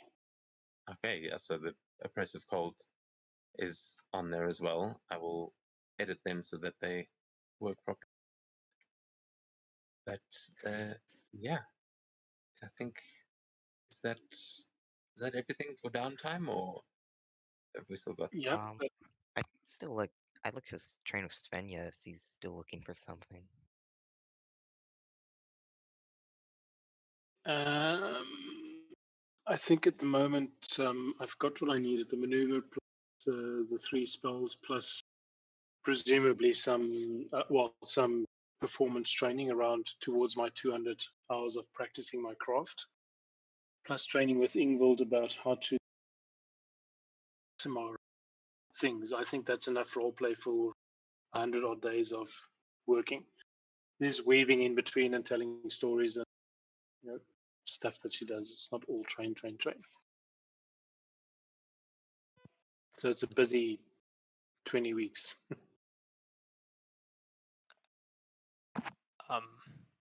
I would have liked to just ask, can I just get shield expertise added to my features just because That's what you and Lee been working on. Expertise. I thought we were getting shield master. Shield mastery actually needs shield expertise as the. You mean proficiency? No, not How proficiency. did The we feat. get expertise? No, it's a Guys? feat. It's a feat. It's not. It's Wait, not where like. is the feat? I'm- Where are you reading this? I'm mostly getting it from my personal quest, just because it's in the reward section. But I'm sure Okay, it's in a quest, so it's probably not the shield master feat as the normal Oh, thing. That no. might be something. Okay, yeah, I'll take a look at guys, that. I'm now. going to It's in- say I'm going to say good night, guys. I have to get up pretty soon to go to work. So thank you very much for an awesome downtime session, and we'll cool. see you Yeah, next week. thanks. We'll see you next week. I'm Yeah. trying very hard to end this. Alright. It's a Sorry, lot to do. I just No, wanted it's to. cool. It's cool. I'm not rushing off anywhere. I just this downtime is sure just mechanics are and I've probably fucked it all up. I don't care. Yes. So there we go. Her spells are done. What is the quest called? Become a legendary warrior. Yep. Is there a requirement? Um, trying to find- Well, I just took it from the thing of continue your training. It's one of the objectives. I haven't completed the quest at all, but Oh no, that's cool. Dude, I don't remember what's in all of these quests. yeah. But yeah, I'll say you can definitely spend that time to do that with which is it? Blocking expertise. Is that the one? Shield expertise. Don't see that. It's closer Shield to the top. expertise. Yeah. Okay. So okay, you've got expertise and mastery, differently. Yeah. That I was think. confusing. Oh yeah, it's because it's basically the same thing, just leveling up. Mastery is above what's called expertise. Yeah, that's what it is. So I think you need shield bearer first. Is it not? Oh shit. Really? Oh no, it says prerequisite strength 13 or higher, and well, I'm not sure if it says and, but it also says shield proficiency. Yeah, I think the idea. Yeah, because it goes in. Those are like 3 levels of the same thing, basically. So you've got the first level is shield bearer, second level is expertise, and third level is mastery. So yeah, sorry, it's worded wrong, but that was the premise of those, because it Okay, then gives shield you bearer. the one gives you the extra attack and stuff, but the first one just increases your strength and con. Which, by the way, Ursula, are you handing out those necklaces? Oh, yeah, I would have made those a while ago by now, and everyone should have got one. Yeah, so everyone can add on. You can put it on D&D Beyond, or I can give it to you on Foundry. Just tell me which. The Mjolnir's necklace, or just Mjolnir neck. Oh, I'll add it myself to D&D Beyond. Have to So I'll worry have to about. ping Svenja for that. Yeah, just put it Yeah, in the chat. I'll just add it to a character sheet so it's there.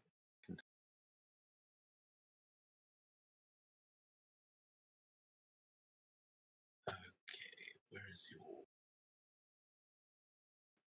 woman? God damn, I thought more of these spells would come into play. There is many awesome spells, but yeah, only so much downtime. Yeah, or actually, you know what? Fuck it, dude. That's. Okay, I've added the shield expertise. You can get the others at separate times because they're actually quite different. I thought they were all just slight variation, but they completely different. Okay. Amazing. Yeah. Sorry. Thank you. That is an incredible spell.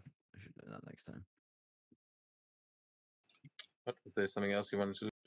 Look, I only put cantrips first level and second level spells. So Oh no, I was just if you seeing want to get things, blink faint. I was like, oh, that's pretty cool. I'll learn it next time. I think I've done a lot, or more than enough. all right. Yeah. Then I think. Yeah, I think that's pretty much it. I think we can trying to end this for half an hour. But is the last one? Any last downtime things? Otherwise, we can pick it up again next week and start with the last little bit. The ship.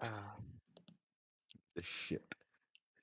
Oh yes, your 9 checks. I made the rolls. I failed 2 of them, but I still have 3 more weeks, work weeks, to try and repair it if I have all the equipment until the end of the 20 weeks.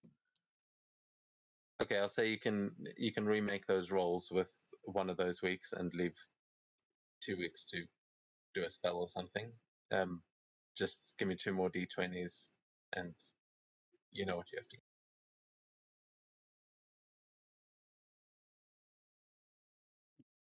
At 10. Yeah, there we go. Let's see.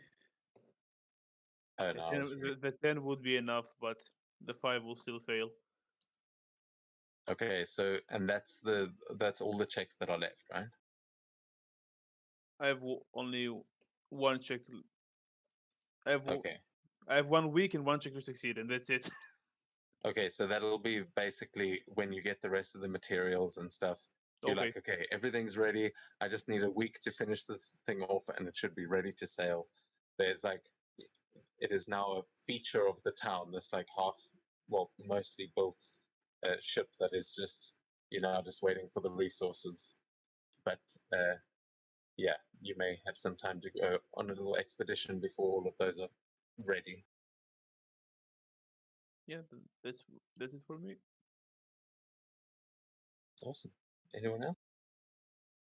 I'd like to actually enchant that ring. The only material I need to get for it is the ring itself, and I'll just take 10 on it, so that'll take another 4 days. And I didn't expect to have any downtime left, but probably next session I'll try and train for more spells from the quests. Or how much do you have left? 6 weeks. Okay, and I said how much for us? How much for what? For a spell, these ones I've forgotten. I think you had the first one take just 1 week, but it's not like a time gate. It's a certain like a prerequisite or something. Oh, are you doing the quest spells again? Sorry, there's so many different ways to get spells. I mean, I might get some of the new ones you showed me too. I haven't looked very much at them. I did like that D12 cantrip. But Yeah, either way, remember you can also pick from all the other lists that are available there. So if you want to pick that up next week and take the week to read through some of them, you can. yeah, that would be good. Yeah, that's cool. And then for enchanting the spell, you now have your proficiency in Arcana. So, and yeah, with actually the time that you spend working with your mother, you would learn a thing or two about the more intricate sort of rune carving into like stones and enchantment magic. You'd get some basic things as part of your training as well. So yeah, how are you making those? We'll make those the last checks. How am I making what? The enchantment checks on the ring. Oh, I was gonna take 10 on that. Oh right. Okay, so yeah, what does that mean? Well, Uh, double the time and pay, and you don't roll No, usually no. 10. I mean, but what is it like? Describe for us what it is you're doing. Because s- yeah, you can take 10 like that. yeah. That's fine.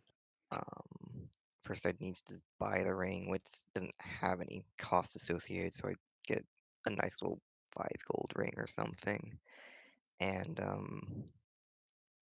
yeah, I mean it's just enchanting. I don't know what I do other than cast the spell on the thing. Uh, Maybe engrave in it. yeah, yeah, Yeah, so that would be what your mother was sort of teaching you, is how to engrave runes. She does it more into stonework, but it's the same sort of principle that she's enchanting stone. You're just enchanting metal instead. But yeah, the spell that is this the ring of swimming? yes. So I guess I'd like carve a sort of wave pattern on the outside and runes related to the actual magic on the inside. It's, you, you know, putting magic into it and all. Yeah, exactly. It would be like that, like Lord of the Rings kind of where the writing shows up on in the middle when the spell is activated. And then to make that, you also need the spell scroll, right? No, that's what I was talking about earlier. I can take a level of exhaustion for each check I make instead of having the spell scroll. Yeah, so you're casting the spell into it the whole time. So yeah, you will. Uh, so you are going to first on your first check here. So it's 2 checks, right? Yes. So um, the first check you will be able to take 10, but then on the next one I am going to ask you to make a roll because you will be exhausted. So um, that that second one is going to be a bit harder to actually. The DC is going to be low. It's just I need you to pass a 10 to basically like manage to put the work in on the next day, despite the exhaustion. I mean, they don't need to be consecutive, do they? I could just wait a day. Dude, just make the check.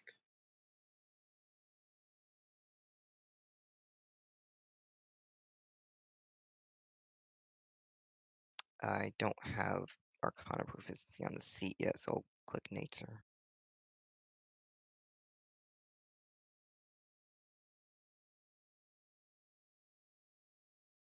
Okay, so it is going to take you longer than that. It's I'm going to say it takes you a full work week to complete that ring, and Okay. then but that'll be it. You manage to finish it by the end of the week.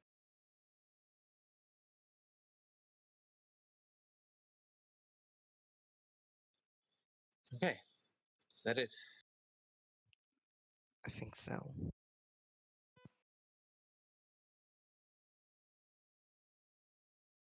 Cool. No one else? Seems all good. Yeah. Cool. Well, in that case, that is where we're going to end tonight's session. As yeah, we will pick up the last little bits of downtime next week. If you guys think of anything else you want to do with whatever you've got left. But yeah, sorry for the convolution of all of that. But next week, you are also, yeah, I was hoping to get to the like planning an expedition as well tonight, so I can prepare where you're going to be heading next. But I think you can access the map. So just if you guys want to start thinking about what you'll be doing going forward, um, yeah, please just give that some consideration so we can get into it next week. Yep. Primal Essence will need to be removed from the party resources, by the way. Cool. Done. Then, in that case, I'm gonna head off. Thanks Same. for the session, and Good night. see you guys next week or Saturday. Cheers. Yeah. Bye. Although I haven't. Oh. Uh,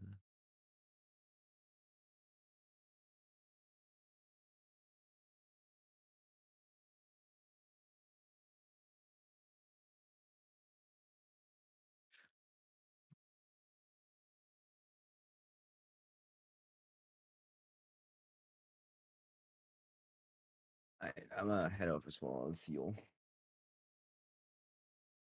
Okay. Thanks for the game. See you next time. See you.